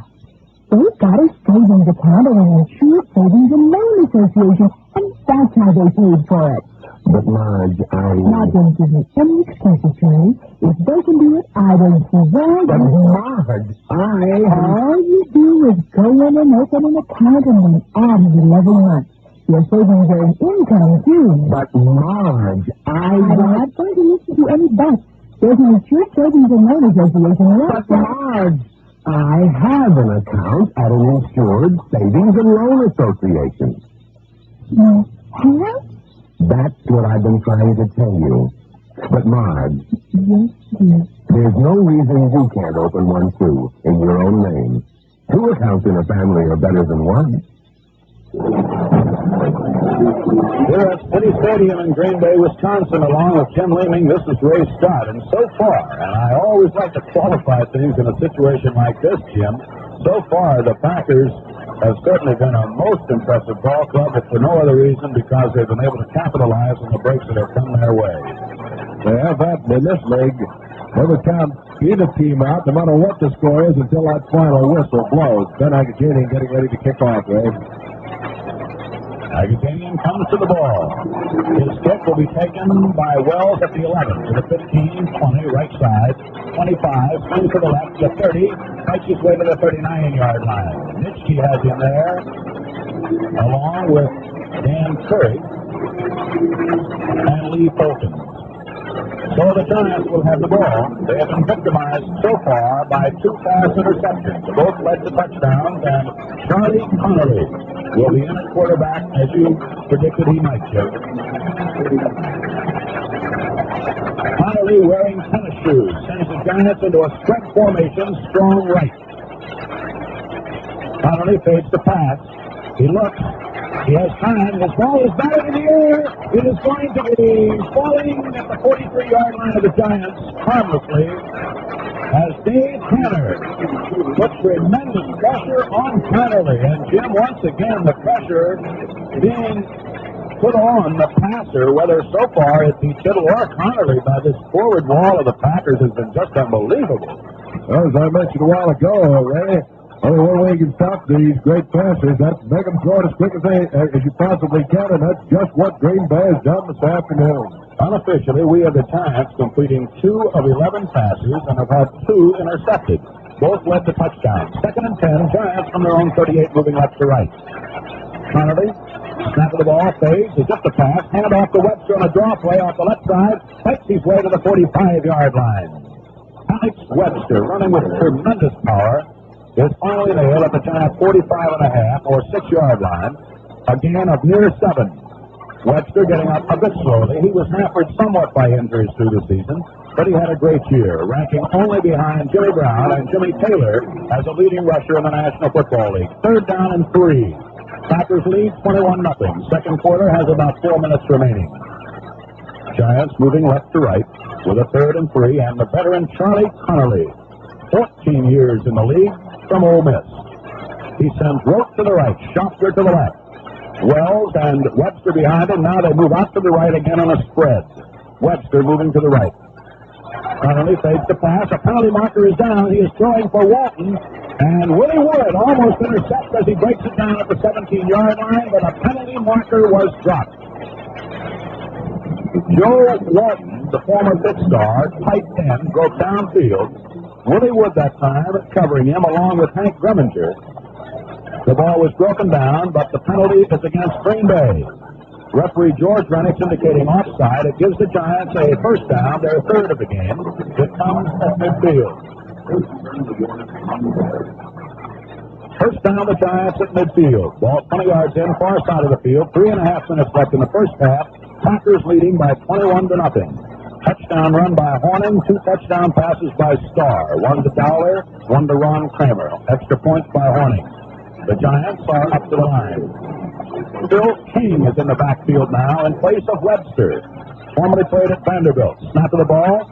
Connolly fakes the pass. He has a lot of time, throws out to the left, and it is in and out of the hands of Wells at the 45-yard line of Green Bay in the left flat to the far sideline.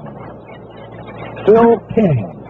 He also, hampered by injuries much of the season, played his collegiate ball at Vanderbilt. He is in the backfield replacing Alex Webster, and as we told you a moment ago, Webster got up very slow after going about 7 yards on a draw play. Joe Wells just looked about a fraction of a second too late on that one because he was pretty well open, and Chuck hit him just about right, too, but he had looked back just a fraction of a second too late. Second down, 10 at midfield for New York. Walton this time lines up way out to the right. He's outside of Rote as Connolly fades the pass. Looks, he is throwing for Rote. He's down the middle, and it is caught, and he is tackled at the 15-yard line. A beautiful catch by Kyle Rote right over the middle, and it was Willie Wood defending and helping on the tackle along with Hank Greminger, and the Giants have their first real threat of the game with a first down as the veteran Charlie Connolly, as he has done so often, rallies the Giant forces with a drive that moves to the Packer 15, first and 10 with a little over 3 minutes left in the first half, and Green Bay leading by 21-0. Whistle on the field. Connolly is going to the bench to talk apparently to Allie Sherman. So we are going to have a brief lull in activities here. So we tell you right now that we pause 10 seconds for station identification.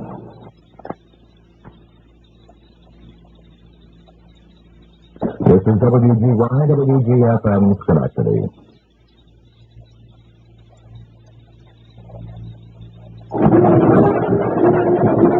Well, Jim, it's amazing how Charlie Connolly, time and time again, can come off that bench and rally the Giants just when they need him most. Charlie's done it so many times over the years for the New York Giants that the New York Giants fans just expect him to do it. In other words, when he comes in there, they say, well, Charlie will pull it out for us, and he has done it, as they so many times. On that last pass reception by Kyle Rote, I would guess about now that Kyle has warmed up. He dropped a couple in the first quarter when he was warming up, but he has a great pair of hands, and he very seldom drops them when they're anywhere near him. And on that one, he was well covered, actually, by Wood. And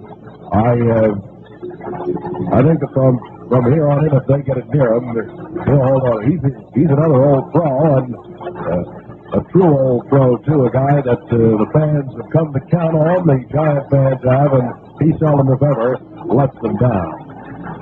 And so the Giants are ready and are up to the line. Walton to the right. Shot for a tight left end. Kyle Rote a flanker on the right side. Snap of the ball. Phil King on a draw to the left side. He's at the 15. He's at the 10. He's at the 8-yard line going off to the left. Phil King. Finally nailed by Bill Quinlan and Ray Mitchke. A good game as Phil King moves inside the Packer 10 going to the far sideline. Ball spotted at the inbounds marker. Far side of the field at the Packer 8-yard line, and it's second down 3. A little better than 2 minutes left in the first half. The Giants have plenty of time here to score. They trail 21-0. The Packers striking early. Connolly sends his Giants up to the line. Webster is back in the backfield now. Alex Webster. Shockner to the left. Snap of the ball. Up to the right comes Webster. He is belted down at the 6-yard line by Mitchke. and Dan Curry. Close to a first down, within about a yard of a first down. Whistle on the field. The 2-minute warning is about to be given to Vince Lombardi, the head coach of the Packers, and now to Allie Sherman, the head coach of the Giants. 2 minutes remain in the first half. At Green Bay, Wisconsin, the Packers have a lead, 21-0, but the Giants are threatening with a 3rd and 1 coming up at the Packers' 6-yard line. Phil King is an exceptionally big guy for a halfback. He's just gone out of the game. He's 6'4", weighs 225 pounds, and he's one of those fellows that the Giants hope and fully expect that someday he's going to develop into a real fine halfback, and he showed them plenty of steam as he took that ball, almost got away. The Giants are ready. 3rd and 1 at the 6. Snap of the ball, and it is Webster coming up straight ahead, and he may or may not have the first down. Ray, I noticed that Charlie Connerly is wearing sneaks. He's the only one of the Giants, and I guess he figured that he could do it better with the sneaks on, and he is wearing them out there now. I may have called the last ball carrier as Alex Webster. I think I did. It was Joel Wells, and he is now replaced by Gators. They did not make the first down. It is still 4th and 1 at the 6. The rookie Gators is in the backfield, along with Webster. 4th and 1 at the 6. Ball is snapped. Out to the outside comes Gators looking for receiver throws, and he overthrows. Hits the hand of Holt in the end zone, and it falls behind him incomplete. Bob Gators swinging out to the right. Threw a pass intended for Roach in the corner of the end zone on the right. He hit the left hand of Roach. The ball dropped mindlessly in the end zone as far as others are concerned. It's a touchback. First down, 10, Green Bay from the 20. That was a good call by Charlie Connerly. He did catch the Packers just a little bit by surprise on that. They didn't expect Bob Gators to pass, and Colorado had gotten free, but he threw it just a little bit too high for him. Green Bay takes over from their own 20 as they push back the first real threat of the Giants today. Starr hands off to the right. To Paul Hornung to the 20, 25, to the 30, 35, 37-yard line. Paul Hornung off to the right, cut back beautifully, moved to the 36-yard line. A Giant has been shaken up with about 1 minute left in the half.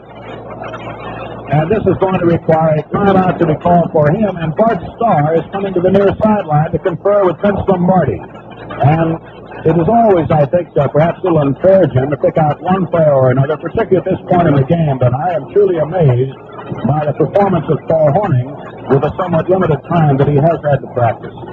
He seems to be the only back in there running from scrimmage that is having little or no trouble with footing, and he is wearing the cleated shoes.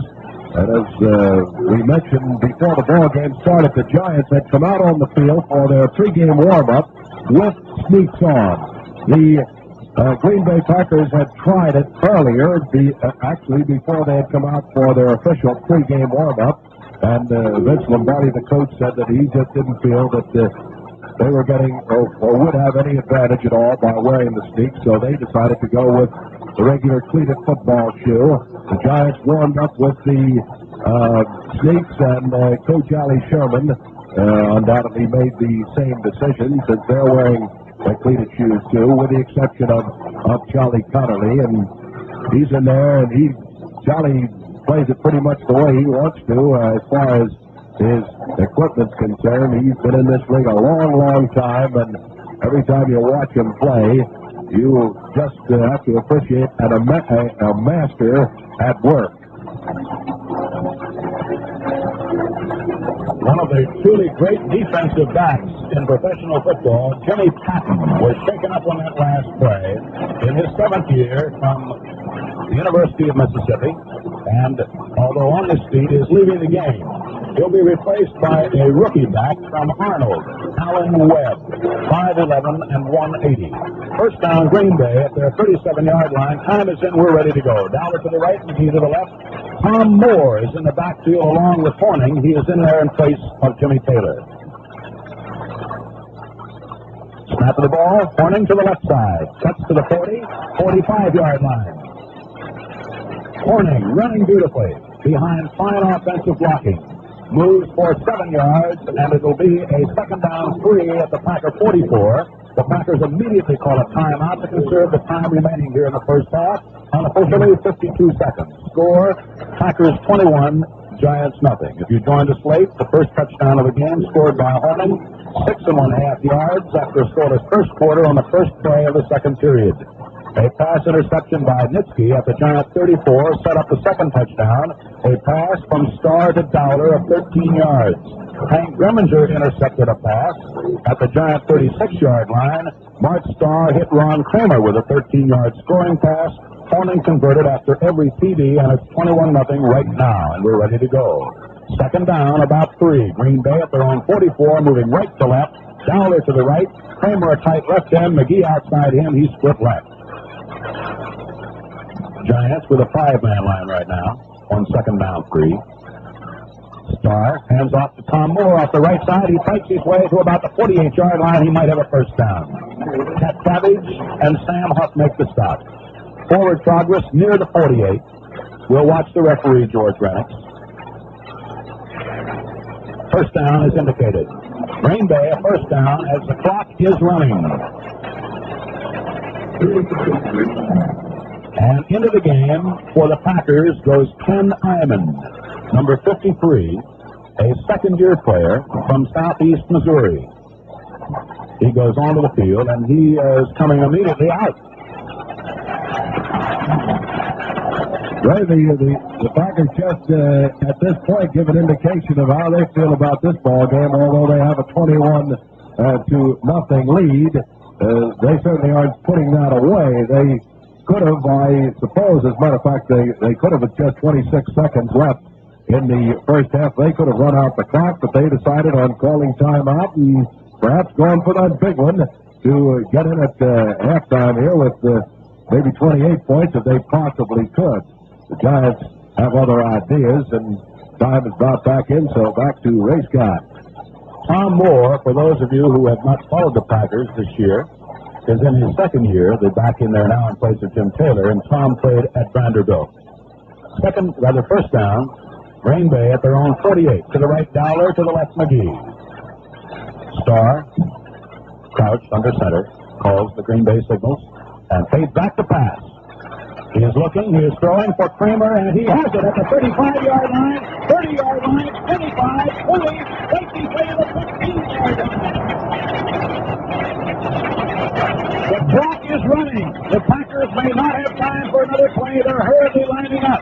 The Giants are trying desperately to get onside with seconds left. First down, quick pass, penalty flag is dropped. The scoreboard clock shows 2 seconds remaining in the half. The Packers are trying to line up.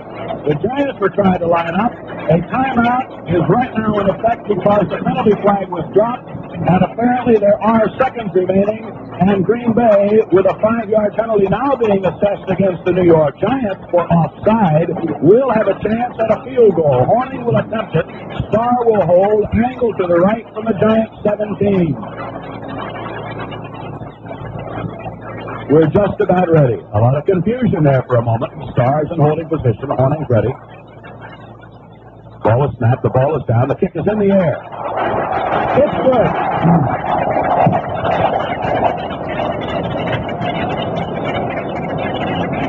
That's the end of the first half with the score.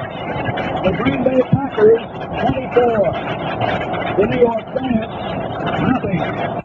Well, both of the teams have come back on the field, and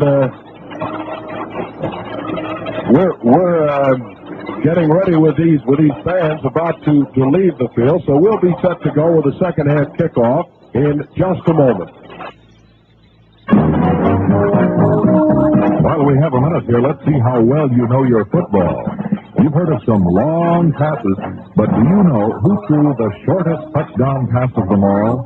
Think hard, and while you're thinking, why don't you settle back and have a full go back? Here's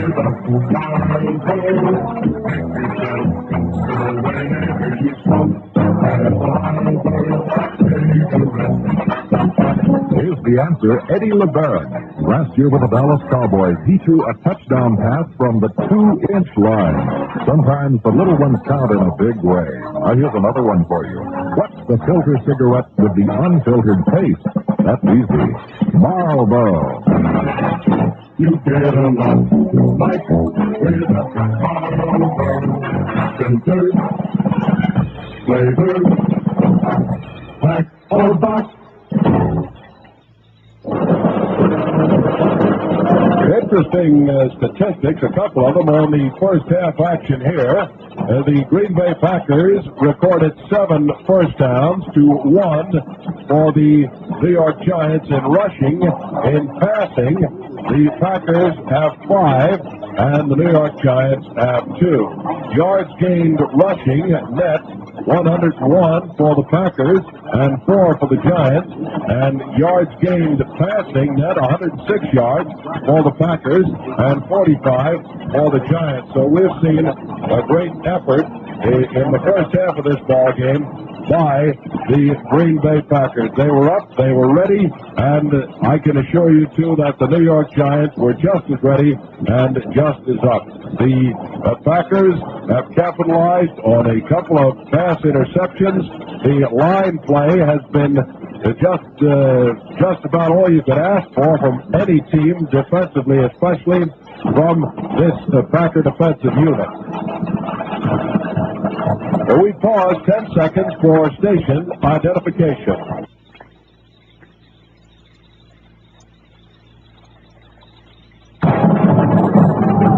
Well, as the teams get ready for this second half action, let's go over for the second half starting lineup. And Ray Scott. Thank you again, Jim. The roar of the crowd for the Packers as they take their position. The last band entertaining here at halftime is still on the field, although down at the goal line to the left. The Packers have taken their position as they are about to receive their first kickoff of the day, because they kicked off at the start of the game, and leading by 24-0, of course, the Giants have not kicked off yet today. The deep end to receive for Green Bay, as they have been most of the year, will be Tom Moore and Herb Adderley. Tom from Vanderbilt, his second year. Adderley, a first-year player from Michigan State. The Giants are getting set to kick off, and the band is leaving the field. We almost had 3 teams here, Jim, including the band. I tell you, the band had a halftime activity, and they weren't going to quit till they were finished with it. That's all there was to it. Kicking off will be Pat Summerall, the veteran place kicker for the Giants. He, of course, played at Arkansas.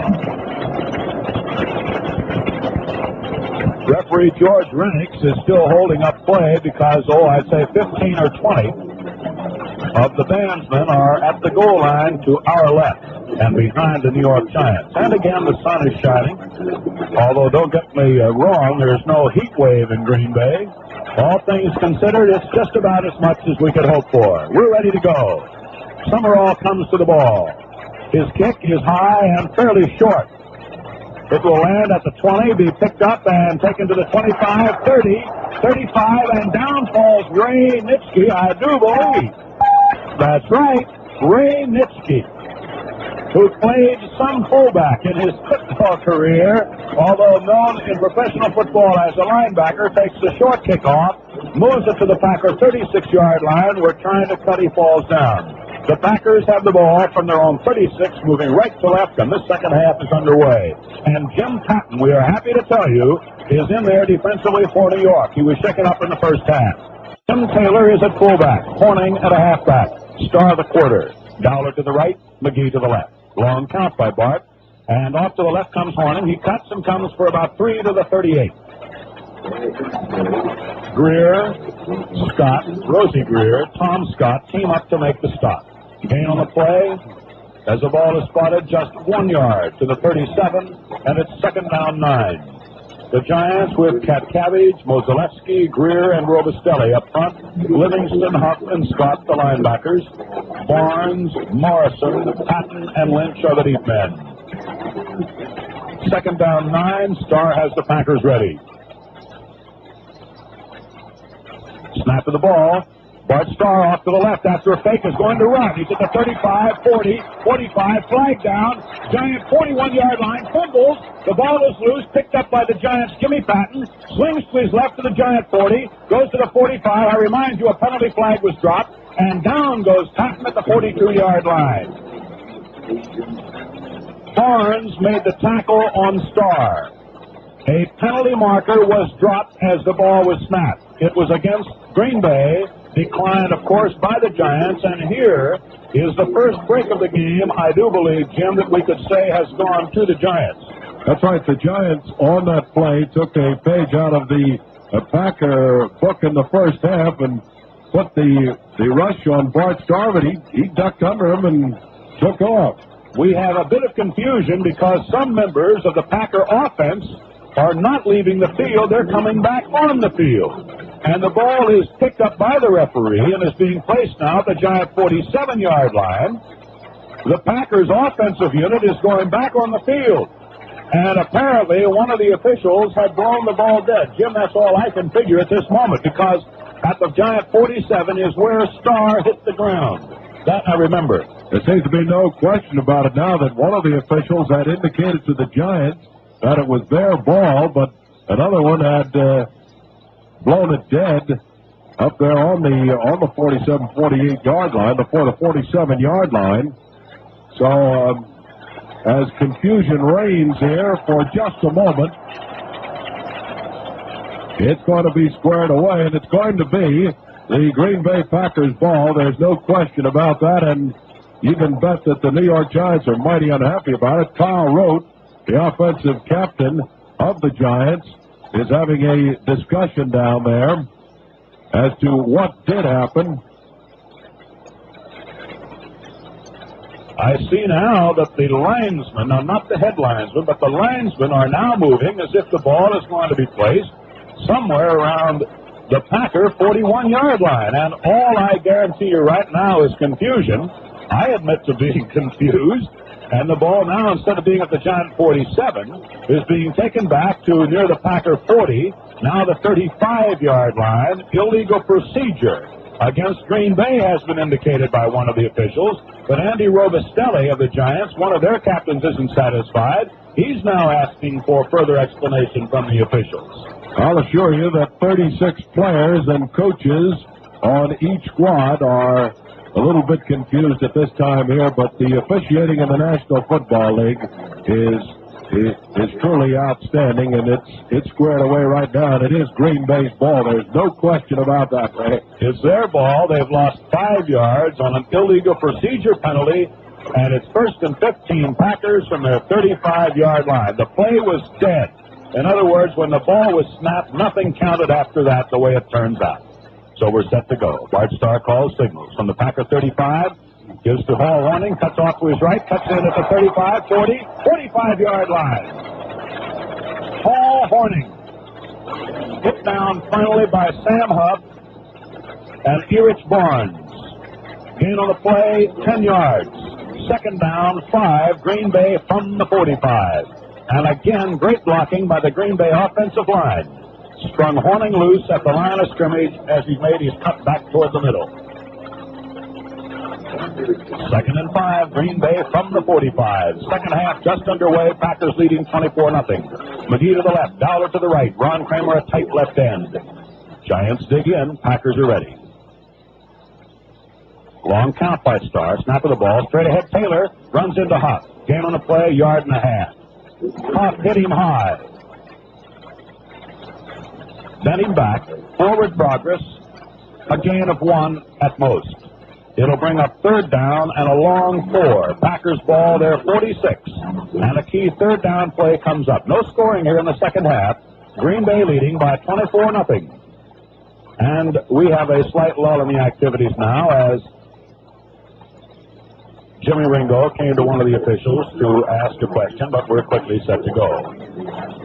The Packers lead on 3 first-half touchdowns, 2 on passes by Starr, 1 on a run by Hornung, and a field goal by Hornung on the last play of the half. They lead 24-0. Dowler to the right as the Packers come out of the huddle. McGee to the left. 3rd down and a long 4. Green Bay from their own 46. Snap of the ball. Starr falls down, gets up, throws quickly, and it's off target by a good margin.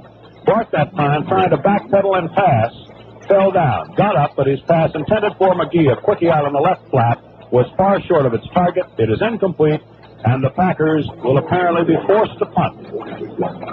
This will be, to my best recollection, Jim, just the second punt of the game by Green Bay. That's right, and Starr, incidentally, is getting fine protection and has the entire afternoon to this point.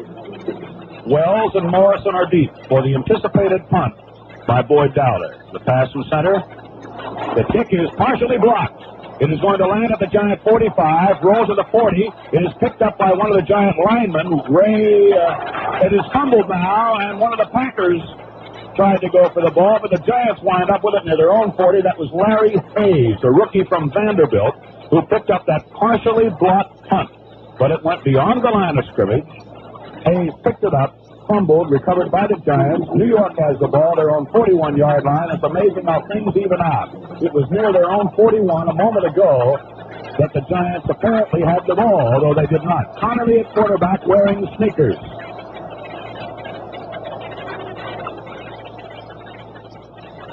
Snap to Connolly. He fades the pass. He throws out on the left flat to Webster. Spins away from one man, but he's submerged at the 35-yard line. A quick pass in the left flat as Connolly first faked the handoff, threw out to the left, trying to take advantage of the tremendous defensive charge in Green Bay and set up some sort of a screen pass. There is a loss on the play of 5 yards, 2nd down, 15. Giants moving left to right from their own 35. Third quarter has about 10 minutes left. Packers lead 24-0. Rote to the right, Schaffner to the left. Fading the pass, Connolly. He gives to Webster, and down he goes on a draw play. Lost 4 yards. A tremendous defensive charge led by Dave Hanner, the veteran tackle from Arkansas for the Packers. Lost on the play, 4 yards. It'll be 3rd and 20. So this time, instead of the screen, Connolly tried to take advantage of that defensive charge and set up the draw play, but Hanner was waiting. 3rd and 20, the Giants from their own 30.5. To the right, Rote. To the left, Schaffner. Snap of the ball, Connolly fades the pass. He has time, he's throwing over the middle, and it is Walton with the ball, and he catches it at midfield.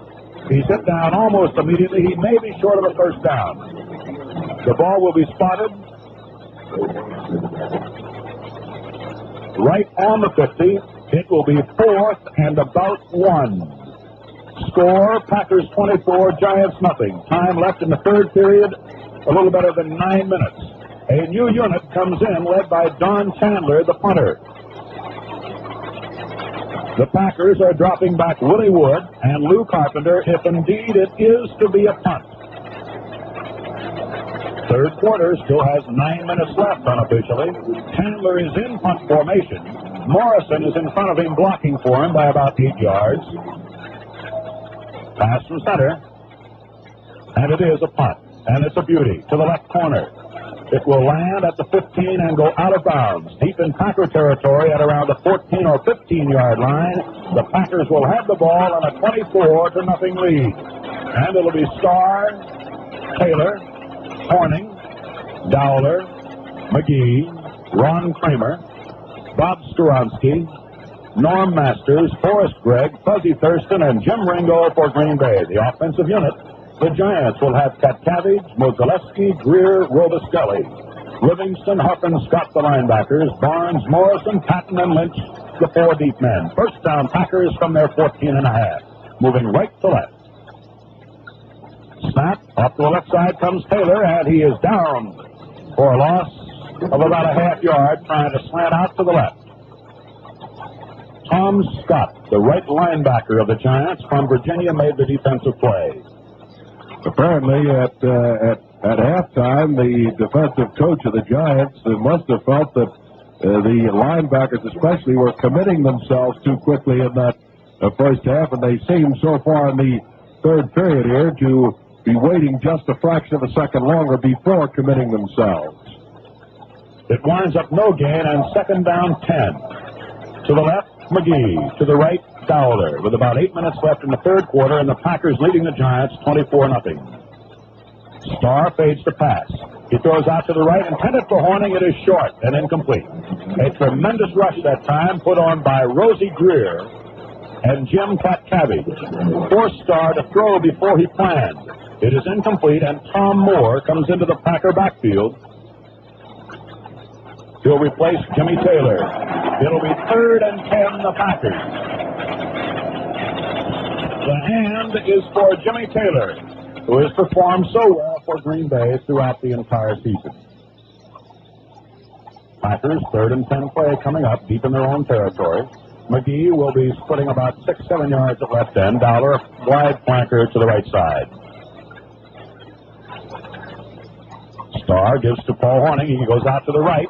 He's going to make his cut. He comes to the 20, and that's all.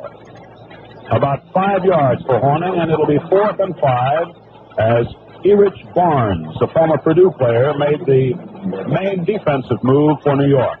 And in goes the kicking team. Now, the last time the Packers punted, Boyd Dowler's punt was partially blocked.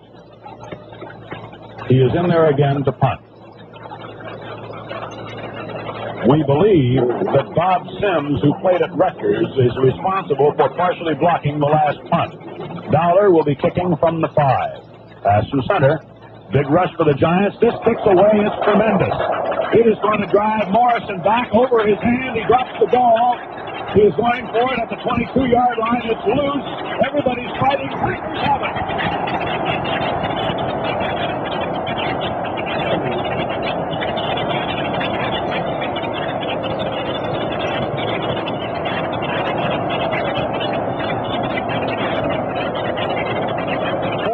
Gregg recovered that punt as Joe Morrison, going backwards, saw the ball roll off his fingertips. Joe Wells tried to go for it. A 60-yard punt winds up being fumbled by New York, recovered by the Packers' Forrest Gregg. And so the Packers now have come up with 2 pass interceptions, and now the recovery of a fumble. First down, Green Bay at the Giant 22-yard line. Far side of the field at the inbounds marker. Starr asks the crowd to be quiet. Tom Moore straight ahead, finds a big hole, fights to the 20 to the 15-yard line. Hit down by Sam Huff. A quick opener behind blocking to the right side of the Packer line. Ringo, Masters, and Gregg. Forward progress. 16-yard line. Gain of 6. Second down 4. About 6 minutes left in the third period. The Packers leading 24-0. There has been no scoring in the third quarter. Dowler goes to the right as the Packers break huddle. Tom Moore and Paul Hornung lining up behind Starr. Max McGee is to the left.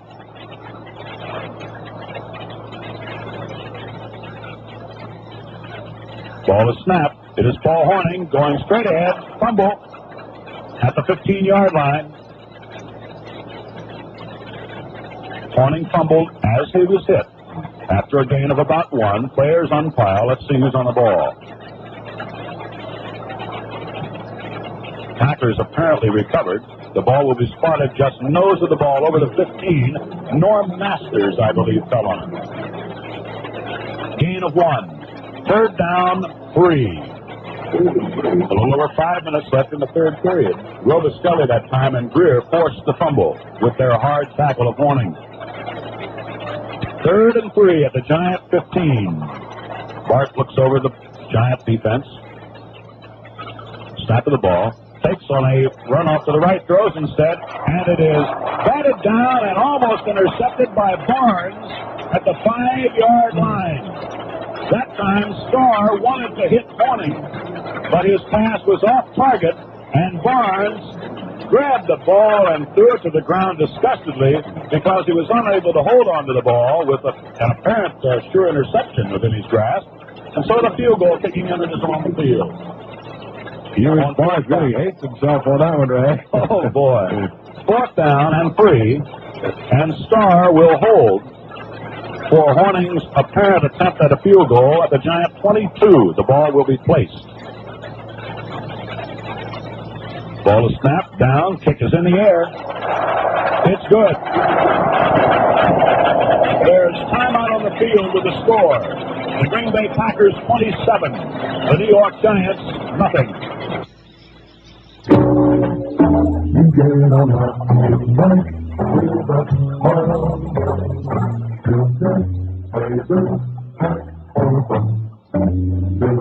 Hey, wait a minute. I thought it was Filter Flavor Flip-Top Box.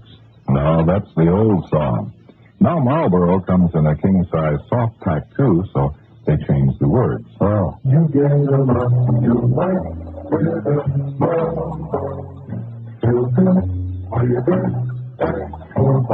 Same cigarette? Same good Marlboro flavor, both ways.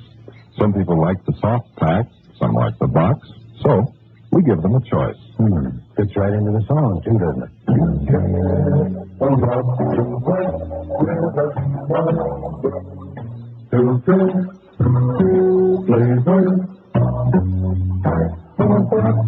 Marlboro, the filter cigarette with the unfiltered taste.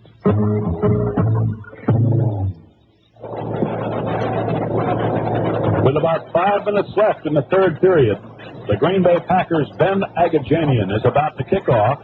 The Giants' deep men are Joe Wells and Bob Gators as the Packers lead 27-0. Ray, call it breaks or whatever you want. It's really heads-up football, but a couple of fast interceptions and a tremendous kick by Boyd Dowler led to the scoring by the Packers. Agajanian's kick is a very deep one. It is into the end zone. It'll be over the end line. Gators watches it roll over the end line for a touchback. And the Giants will have the ball at their own 20-yard line. And the quarterback will again be the veteran Charlie Connerly. We'll pick up the other members of the New York Giant offensive unit. Alex Webster, number 29, will be in there. Joel Wells, the first-year back from Clemson. Kyle Rote will be the flanker. Del Schaffner and Joe Walton the ends. Rote goes to the right. Schaffner to the left. The Giants set from their own 20. Connerly fades the pass. Gives ground. Throws a screen out to Webster. He comes and is hit from behind and down at the 25-yard line. Out on the right flat. A quick screen with Kyle Rote leading the blocking. Henry Jordan caught him from behind. Gain on the play at 5 yards. Second down 5. Third quarter. Packers lead 27-0 here in Green Bay, Wisconsin, with a little better than 4 minutes left in the period. That's unofficial. In the National Football League, the back judge keeps the official time. Up front, the interior linemen for New York: Roosevelt Brown, Darrell Dess, Ray Whitehecker, Mickey Walker, Jack Stroud. Second down 5, New York from the 25. Connerly fades the pass. He's looking, he's throwing out to the left, and it is off the left hand of Joe Walton and incomplete, out of bounds at about the 42-yard line of New York. Curry and John Simak over to cover. Walton got his left hand on it, but that's all. 3rd and 5. 4 minutes left in the third period. Packers lead. Webster goes out. Phil King comes in. A change in the offensive backfield of New York. The only scoring here in the second half. Paul Hornung's second field goal of the game. From 22 yards out, it was set up when the Giants fumbled a punt, and the Packers' Forrest Gregg recovered. Phil King, along with Wells, lining up behind Connerly. On 3rd and 5 from the Giant 25, and Connerly fades the pass. He looks, he's being chased, he throws, and it is almost intercepted by Bill Forrester at the 30, and it's incomplete. It was intended for Wells. But Willie Davis again put tremendous pressure on the passer. We have unofficially the Giants completing 6 of 19 passes with 2 interceptions. And the Packers' defensive unit has been mighty tough today. So it's 4th and 5, and the Giants' Don Chandler is in to punt. Willie Wood, Lou Carpenter are deep for the Packers. The punt will come from about the Giant 10. The ball is snapped to Chandler. The punt is away. It is off to the left. Fair catch by Willie Wood at the Packer 41-2-yard line. He is run into, and a penalty flag is dropped.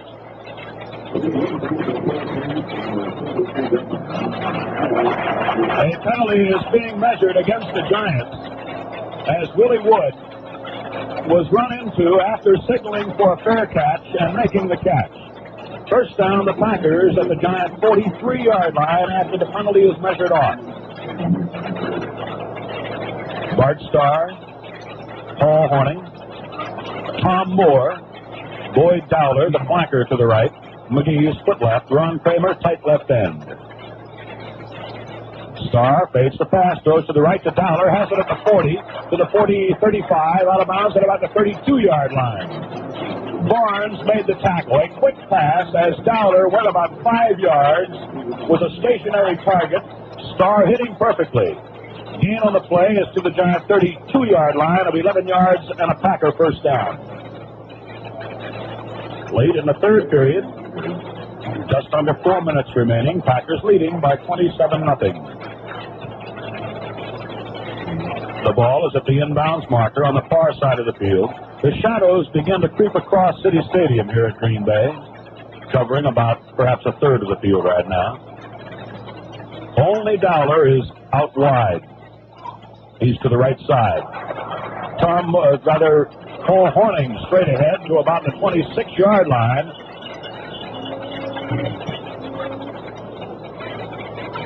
Andy Robustelli was the first to meet Hornung. Blocking led by Skoronski, Thurston. Gain on the play, about 6 yards. Second and a long 4 at the Giant 26-yard line. Out of the huddle come the Packers, and out to the right goes Dowler to the far sideline. On the open field side, split wide by about 10 yards is Max McGee. Starr fades to pass. Has good protection. He's throwing for Dowler. He has it at the Giant 13-yard line. Barnes shoved him out of bounds.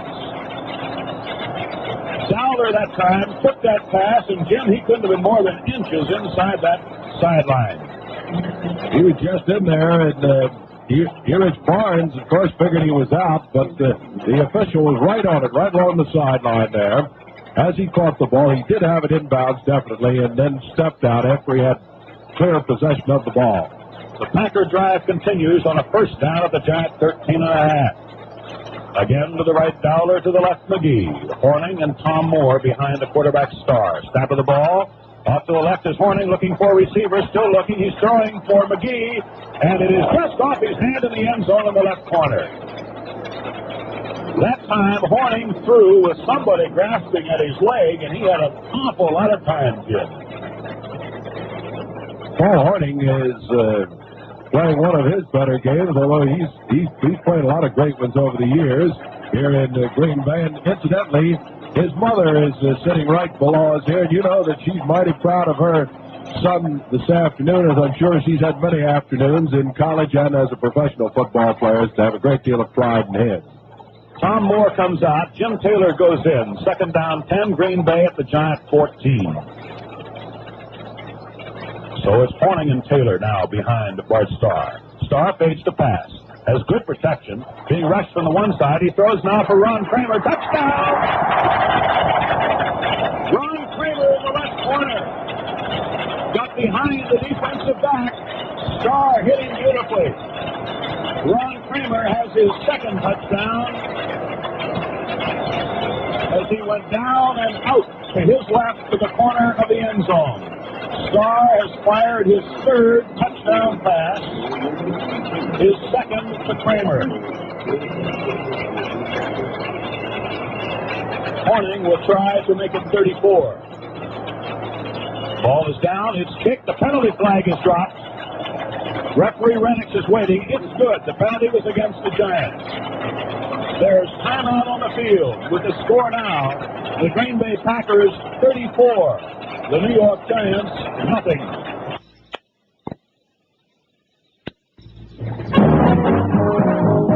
If you know your pro football, you'll probably know the answer to this. Can you name the famous lineman who's now a big name in Major League Baseball? Be careful now. This question could fool you. While you're thinking of the answer. Why don't you settle back and have a full with smoke and back? We're up down for make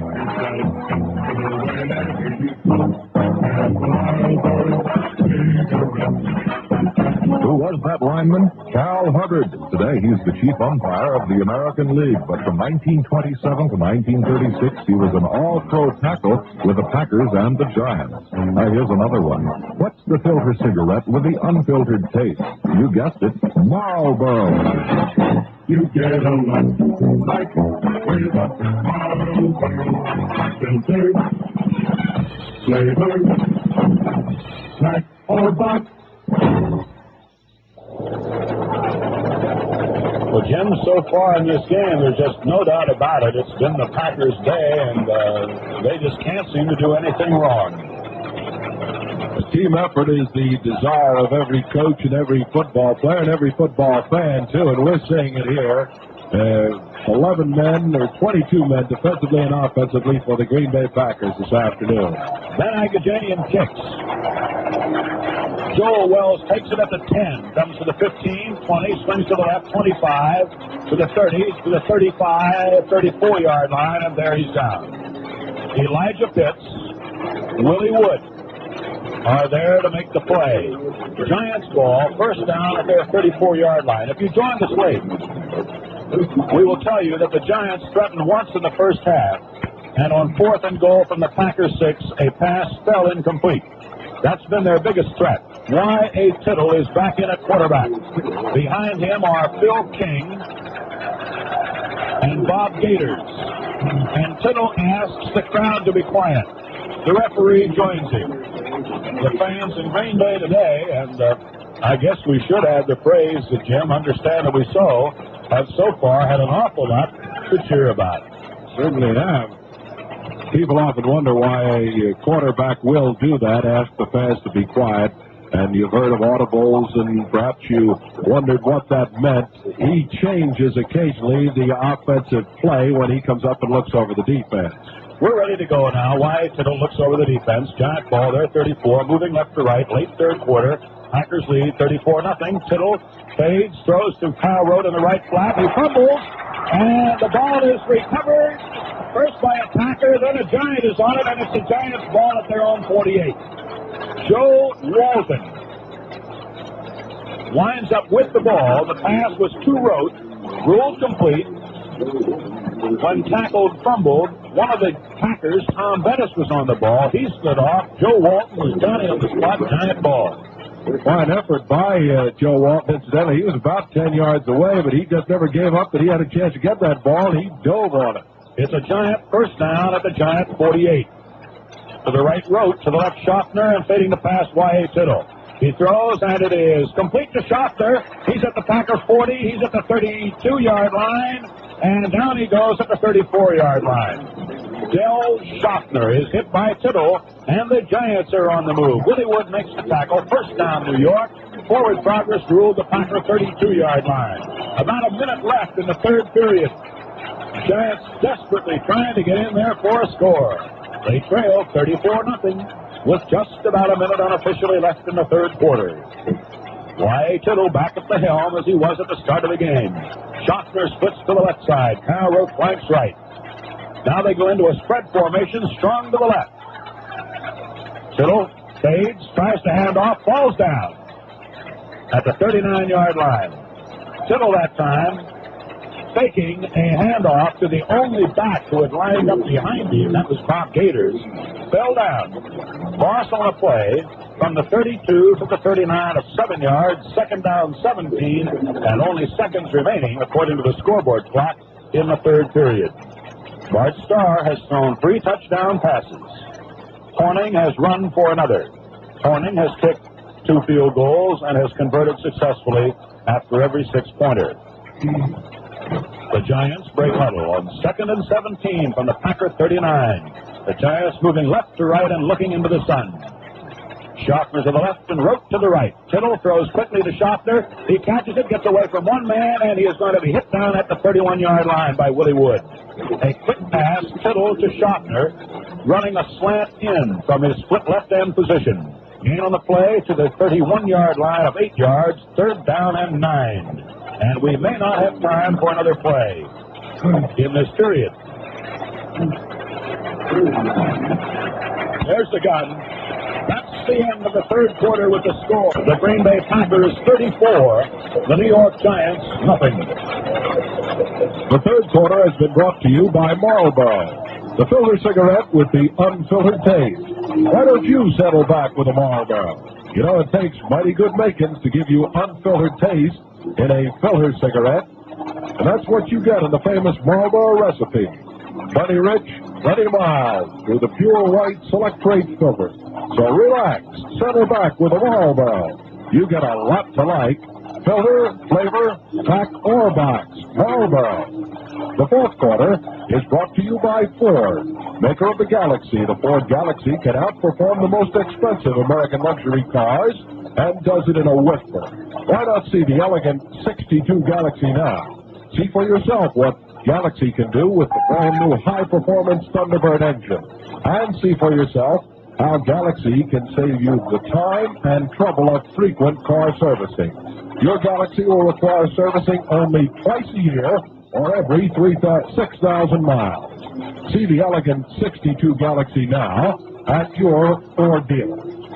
We pause 10 seconds for station identification. This is WGY Schenectady.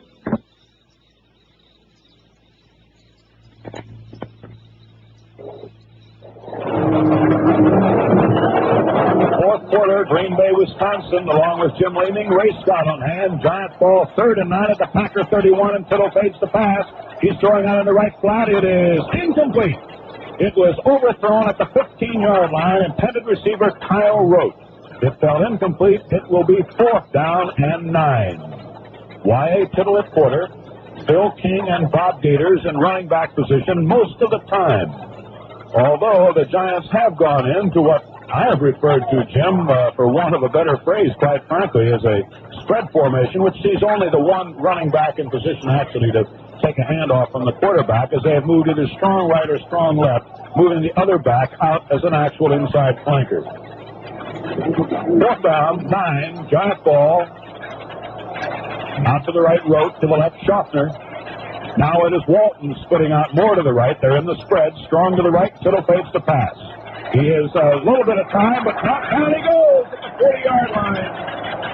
Willie Davis, Dave Hanner, Bill Quinlan, Y.A. Tittle that time, in all honesty, just never had a chance. It appeared for a second that he was going to get that pass away, but right about then, Hanner was the first to meet him, and down he went, and this Packer defensive unit has given the ball over to the offense. Green Bay ball, 1st down at their 40, and the Packers defense has been just tremendous so far, Jim. Davis must get a big pat on the back from Coach Vince Lombardi after the ball game that he's played today defensively. Moore and Hornung are behind Starr. Moving left to right, it is Hornung trying to go off the left side, and it's no gain. Hornung, the second man through. Hit down by Jim Katkavich. Forward progress to 40, although Hornung was eventually wrestled back about 4 yards by Jim Katkavich. No gain, 2nd down 10. Early 4th quarter from Green Bay, Wisconsin, the National Football League's championship game has seen the Packers so far play just about as sharp a game as you'd ever see anybody play anywhere.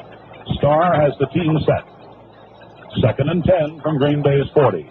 Pitch to the left to Tom Moore, trying to go wide, gets away from one man, is wrestled down for a loss of 35 by 2 more. A loss of 5 at the 35, I should say. Dick Lynch first to meet him. Sam Huff helped pin him down. Tom Scott there as well. Loss of 5, 3rd and 15. In the second half, the Packers have scored 10 points. Jim Taylor goes into the game. He'll be in the Packer backfield. Tom Moore will come out. The clock showing a little better than 13 minutes left in the contest. The hand you hear in the background is for Tom Moore. 3rd and 15. Green Bay from their own 35. To the left, McGee. To the right, Dowler. And Starr fades to pass. Straight back, right over the middle of Hornung. He's at the 40, 45, 48. He'll be short of a first down by about a yard. A quick pass over the middle as Hornung worked himself free. He is finally tackled by Joe Morrison and Sam Huff. And getting up very slowly is going to be Sam Huff. Hornung tried to help him to his feet as it'll be 4th and about 1. And anticipating a punt, Joe Morrison will be dropping back along with Joe Wells. And Dowler will punt from about the Green Bay 35-yard line with about 12 and a half minutes left in the game. Pass from center. The kick is away. It's end over end. Fair catch at the Giant 20 by Joe Morrison. Giants will have the ball at the 21 as the ball is spotted. Let's see who the Giant quarterback will be. It'll be Y.A. Tittle. Y.A. Tittle will be in the backfield as quarterback. Phil King will be at one position. We'll see if it's going to be Gators or Wells at the other. Alex Webster, who was hampered a bit by injuries several games ago, has not played very much today since early in the game. Snap of the ball, fading the pass is Tittle. He's looking, he's throwing deep for Schaffner, and Whittington intercepts. He is being wrestled all the way back to the Packer 20-yard line by Schaffner. Jess Whittington, matching Schaffner stride for stride, took the ball away from him. Their 3rd interception. Green Bay has the ball. And Jim, I think the folks would be interested in that little piece of paper that was just handed us. Well, the paid attendance here today, 39,029. This is a record Green Bay crowd. Actually, it's above the capacity of the stadium here because of the temporary seats which have been installed for this championship game. First down, Green Bay at their own 38.5-yard line. That's where the ball was spotted. That's where it was intercepted. Starr throws quickly to Dowler. He drops it in the right flat. Tempers flare for a moment as Barnes and Huff and Dowler had a difference of opinion. It is merely an incomplete pass. The officials immediately take over. It'll be 2nd and 10, Green Bay, from their own 38.5-yard line. Early in the 4th quarter, Green Bay leading by a score of 34-0. Ball at the inbounds marker, near side of the field. Out to the right, Dowler. To the left, McGee. Hornung is in the backfield along with Tom Moore. About a 6-man Giant line as Huff moves right into that line right now. Off to the left is Tom Moore across the 40 to about the 42-yard line. He's hit upright by Huff and Morrison. Forward progress will be spotted. Let's see, the ball will be placed down at the 41-yard line. Let's call it a gain of 3 and 3rd down 7. Ray, if you could boil this down to one word, I think that you could say the Packers had momentum today, and the New York Giants just haven't been able to get on track with but a very few exceptions. We're ready to go. 3rd and 7. Snap of the ball. Penalty flags are down all over the field.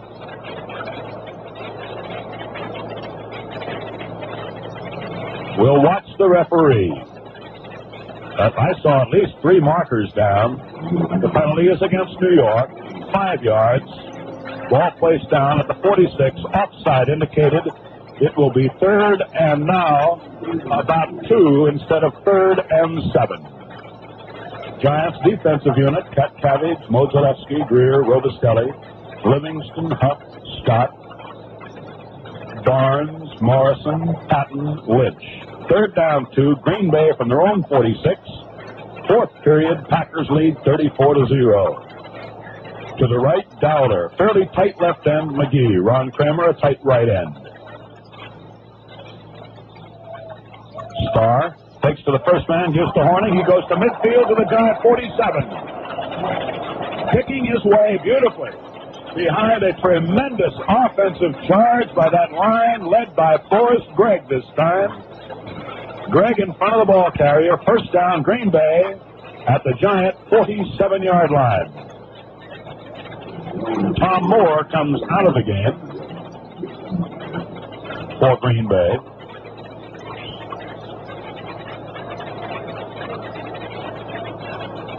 Into the game is Jimmy Taylor, and it's a draw play to Taylor. He's at the 45, 40, 35. He's at the 30, swings to the right, 25, 20. He hits Barnes and goes out of bounds at about the 13.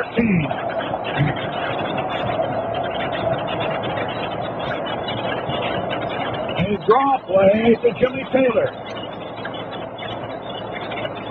Jim went straight ahead, swung to the right, moved to the 14-yard line. Green Bay has another first down. Jim? On that play, Ray, Jim had a scarcity of blockers, but the couple that he had out ahead of him, he certainly used them well in gaining about 10 or 15 extra yards with the use of those couple that he had out there with him. 32 yards for Taylor. First down, Green Bay at the Giant 14. Starr gives to Hornung. He swings to his left. He is going to be down at the 20-yard line for a loss of 6. As Andy Robustelli, playing defensive right end beautifully, turned the play in and helped make the tackle at the same time with aid then from Cabbage. Huff. Loss of 6. Second down, and now 16 Green Bay from the Giant 20 with about 9.5 minutes left in this championship game. And the Packers leading by 34-0.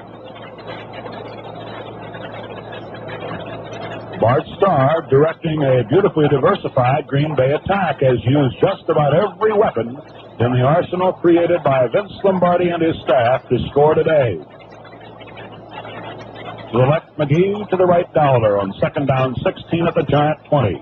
And Starr fades the pass, throws out to the right to Hornung behind blockers. He cuts at the 20, goes to the 15, drives to the 12.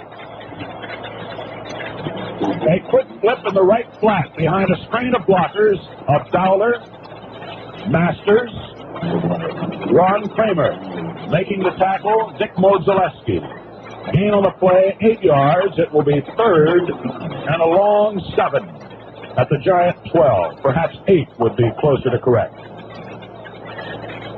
Starr allowed the rush, flipped to Hornung, gain to the 7. Starr fades the pass. Has time, looks, he's throwing for the corner for Kramer. It is incomplete at the goal line. Joe Morrison defending in the left corner. It will be fourth down. The kicking unit comes in. Hornung has been successful today from the 17-yard line and from the 22-yard line with field goal attempts. He is 2 for 2. The ball will be placed down. I believe I said at the 7. I beg your pardon. It was at the 12-yard line that play started, but it is fourth down and about 8. And Starr will be in holding position from about the Giant between the 19 and 20-yard line, an angle off to the right. Ball is snapped, down, kick in the air. It's good. There's timeout on the field with the score. The Green Bay Packers 37. The New York Giants nothing. It's the Galaxy Sports Galaxy. Features of the future now. Beautifully built to be even more service-free. Twice for your maintenance that may as well be the Galaxy Sports Galaxy. Elegance with power to win. With Thunderbird style and bolster for people in the know. The Galaxy NYG will go 30,000 miles between major lubrications, 6,000 miles between oil changes and minor lubrications. To be even more service-free, twice a year maintenance has made it pop. To the Galaxy, for the Galaxy, there are two of them to see.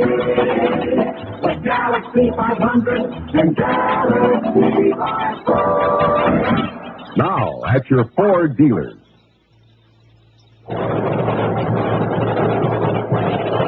City Stadium, Green Bay, Wisconsin, the scene of action, ladies and gentlemen, along with Jim Lee, Ray Scott on hand with about 8 minutes left in this championship game. And the Green Bay Packers leading by a score of 37-0, and Ben Agajanian preparing to kick off. Well, we've had a cold day, but actually it's turned into a very beautiful day with few exceptions. The sun has been bright and shining. Agajanian's kick is fairly high, and at the 6-yard line is taken by Gators to the 15, to the 20, tries to go to the right, and is submerged at the 26-yard line. First-year back, Bob Gators of New Mexico State, one of a host of first-year players who have made good in the National Football League. Bob Gators, 5'11", 215, played in New Mexico State. The Giants will go with Y.A. Tittle at quarterback from their own 26-yard line, inbounds marker, far side of the field. Y.A. Tittle has Webster back in the backfield now. First we've seen him in a long while. Fumble. Ball is picked up and fallen on by a Giant at the 22-yard line, Bob Gators. A fumble on the snapback. Loss on the play to the 22 as Bob Gators alertly fell on the loose football. Loss of 4, second down, 14. And in from the Giant bench across the way comes Phil King. Del Schaffner is the left end. Joe Walton, the tight right end. King is going to replace Webster. Phil King from Vanderbilt, 6'4", 225. To the left, Schaffner. To the right, Rote. Second and 14, Giant from their 22. Tittle fades to pass. Gives ground, throws over the middle. It is complete to Schaffner, tackled immediately by Jess Whittington at the Giant 36-yard line. First down, very close to a first down. Yes, now signaled first down at the Giant 36. The clock is running with about 7 minutes left in the game. The Packers lead by 37-0. In what has so far been truly a team effort. Perhaps we should say a squad effort. Offense as well as defense. Tittle has the Giants set. Fades to pass. He's rushed. He throws out to the right flat. It is in and out of the hands of Rote and incomplete. And Tittle that time was rushed unmercifully by Bill Quinlan and Ray Nitschke. Bill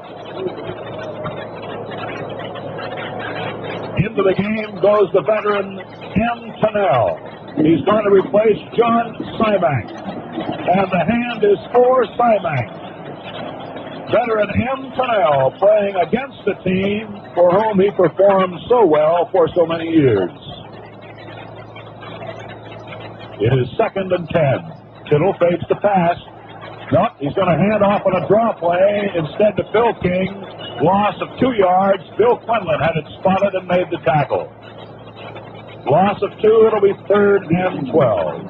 M. Tunnell has played 14 years. This is his 14th year in the National Football League from the University of Iowa. And Jim, he is a great one. He's one of the old pros in the league. He and Y.A. Tittle is in his 14th season, too. It is third and 12. It's a spread to the right. Tittle fading the pass. Throwing out to the right, intended for Rote. Intercepted by Greventer, and he drops the ball. He had it for an instant, and I do believe, Jim, that Kyle Rote looked directly into the sun's rays and never saw that football. The ball is not only the sun at that time, but the ball is very, very hard to hold on to out there today. And the Giants, of course, have had more difficulty holding on to it than have the Green Bay Packers here today. Some of the players, I noticed the linemen, the interior linemen, all wearing gloves. And on the defensive unit, quite a number of them are. It is 4th and 12, and Chandler is in to punt. Takes the pass from center. His punt is away. It is going to land at the Packer 37, and will be allowed to roll free by Lou Carpenter and Willie Wood, and it will be blown dead at the Packer 25-yard line, where Green Bay will take over the ball. A first down at their own 25-yard line.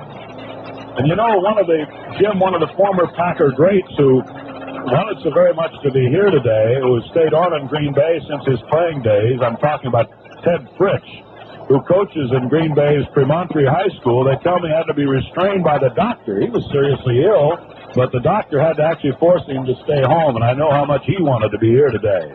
First down, Green Bay. Starr pitches to Tom Moore, comes to the outside to the right, cuts behind a good block, and is nailed at the 31-yard line. Quick pitch to Tom Moore behind a block by Ken Iman, who is in the game in the offensive line for Green Bay. Tackled by Barnes. Ron Kramer is being replaced. Paul Hornung comes out. Listen to the ovation for Hornung.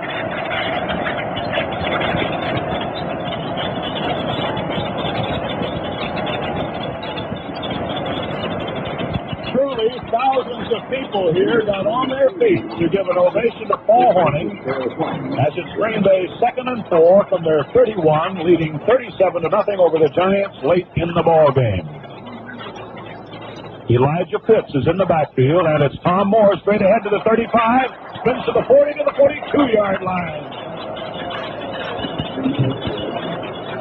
First down, Green Bay, as Tom Moore, finding daylight, actually twisted away from one tackler to give him an additional 5 yards.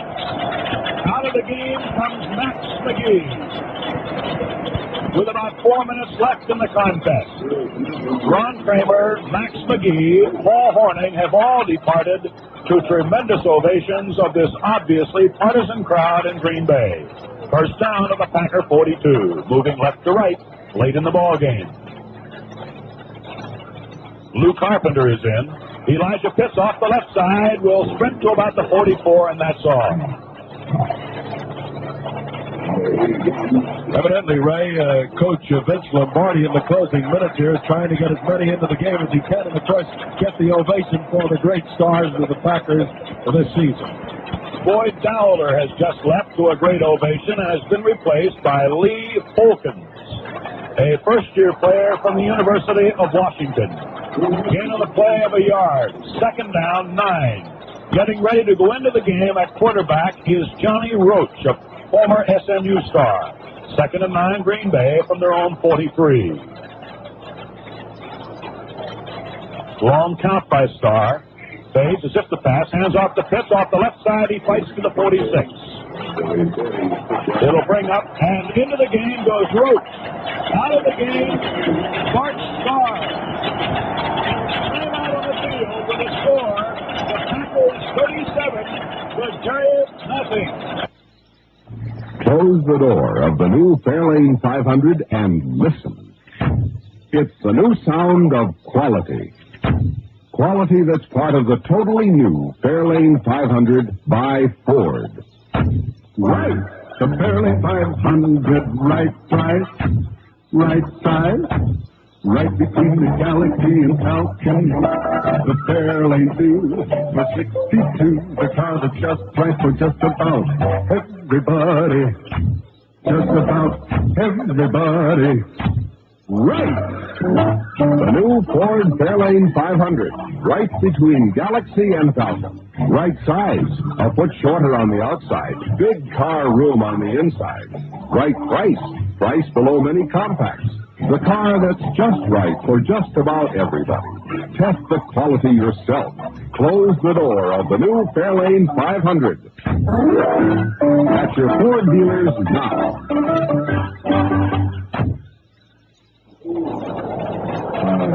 Elijah Pitts just swung out to the right and lost a couple of yards for Green Bay. And on fourth down coming up, Boyd Dowler is in the punt. The Giants are going to drop back Joel Wells and Joe Morrison in twin safety. And I see right now, Ray, both the benches are being given the 2-minute warning, and in order to be able to pick out the outstanding player, as far as the Packers were concerned today, would be a most difficult job. Bart Starr was just tremendous in every phase of quarterbacking this fine team. Of course, Paul Hornung with the 19 points that he scored here today. Have to make him one of the big ones too, but never forget those fellows up on the line who did such a marvelous job all afternoon, defensively, offensively, the defensive backfield, and I guess, as you said a short time ago, this would have to be a squad applause, I'm guessing right now. You're so right, Jim, and a tremendous tribute not only to the Packer coaching staff, but the Packer fans who have supported this game so very well. Boyd Dowler's in the punt. Wells and Morrison back to receive. The punt's away. A tremendous boot is going to land at the Giant 5, roll dead at around the 9-yard line, where it'll be grabbed by Herb Adderley. Another tremendous punt by Boyd Dowler is down by first-year back Herb Adderley. There's time out on the field with a score, the Packers 37, the Giants nothing. Now here's a commercial with a twist. The Falcon Twist. You're going to get a new Falcon? A 62 Falcon. Everybody loves Falcon. So listen, Malcolm. Pick me up in your Falcon. I'll be ready at 8. I'll be there with my Falcon. We'll have a wonderful ride. And I'll be right at your side. Economical Falcon. Cost so little to run. With the money we save with a Falcon, We can sure have a barrel of fun. Everybody loves Falcon. lots of reason to vote. Cause you get more from a Falcon. The car America loves the most. It's America's favorite, so economical, low price from that car. Oh, Malcolm. Go to your Ford dealer. You'll be welcome, Malcolm.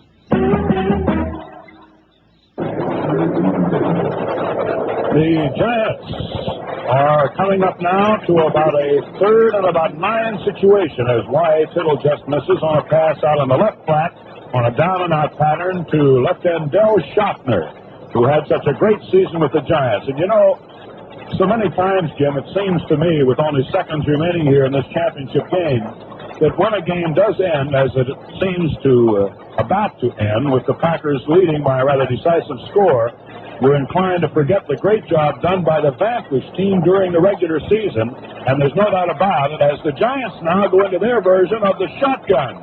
Tittle is back in the short punt formation. He's going to pass from near the goal line to the right flat. It is intercepted by Herb Adderley at the 30. He goes to the Giant 25, swings to the 20. He's going to try and turn the corner. He does. He goes to the 15-yard line. Herb Adderley comes up with the Packers' 4th pass interception of the game.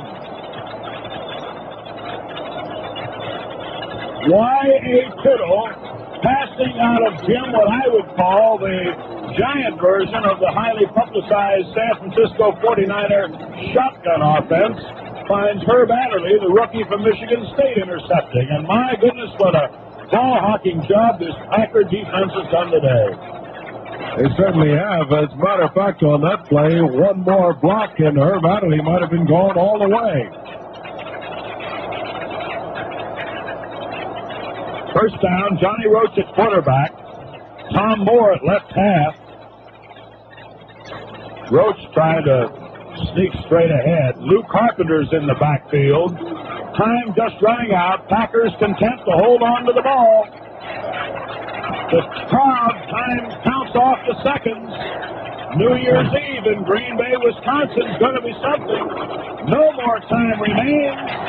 There's the gun. That's the end of the game with the final score. The Green Bay Packers 37. The New York Giants nothing. We'll be back in a moment with the final wrap-up of today's game.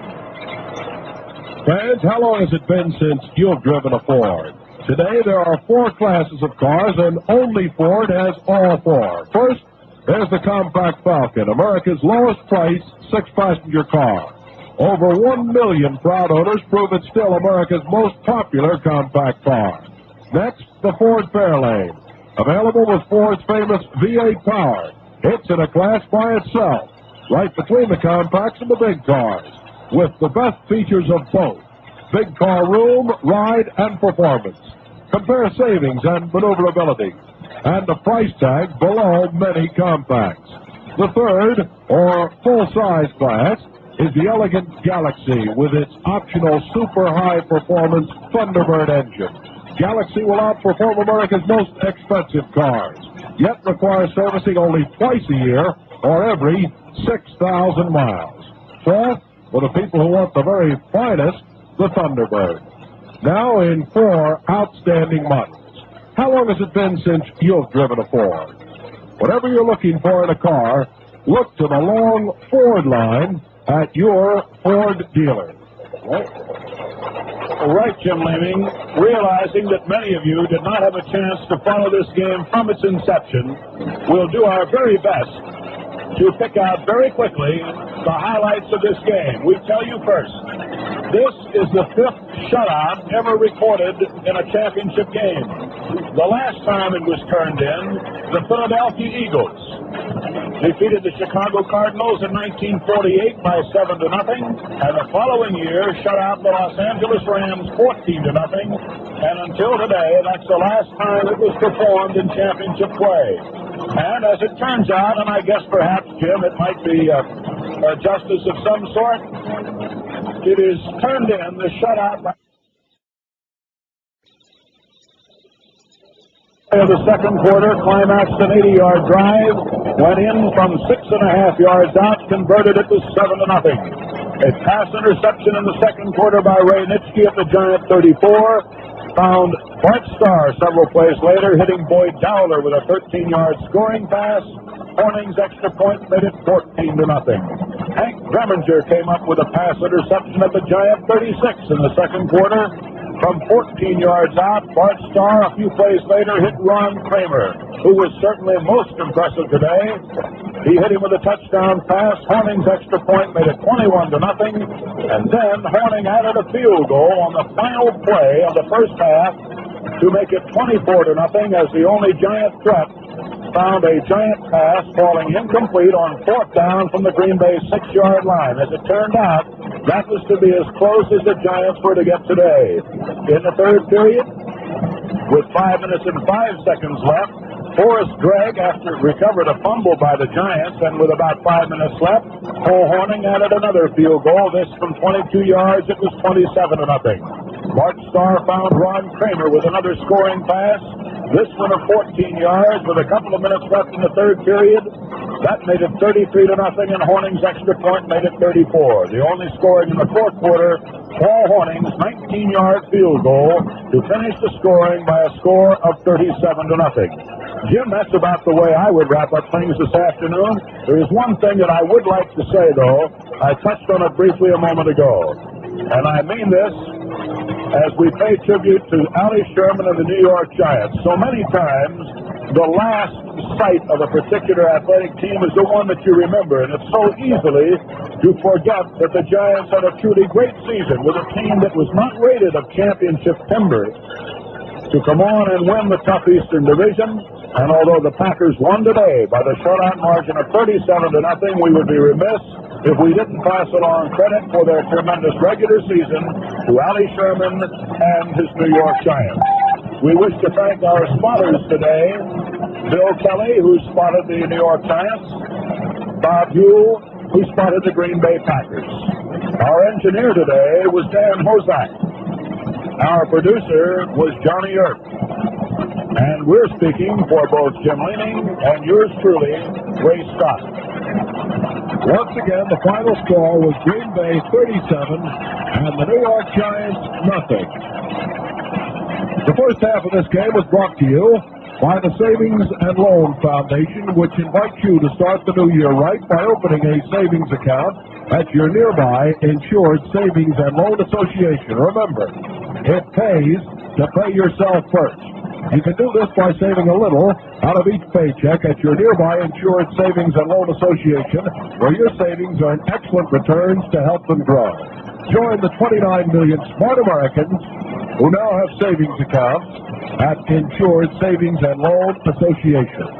The third quarter is brought to you by Marlboro, the filter cigarette with the unfiltered taste. Plenty rich, plenty mild. So why don't you settle back and enjoy a Marlboro? With this one, you get a lot to like. Filter, flavor, pack, or box. Marlboro. And the fourth quarter was brought to you by Ford, the only manufacturer to offer 6,000-mile or twice-a-year maintenance. The Ford Galaxy, for example, goes 30,000 miles between major lubrications, 6,000 miles between oil changes and minor lubrications. So see your Ford dealer, get the facts on twice-a-year maintenance. This has been an NBC Radio Sports Network presentation.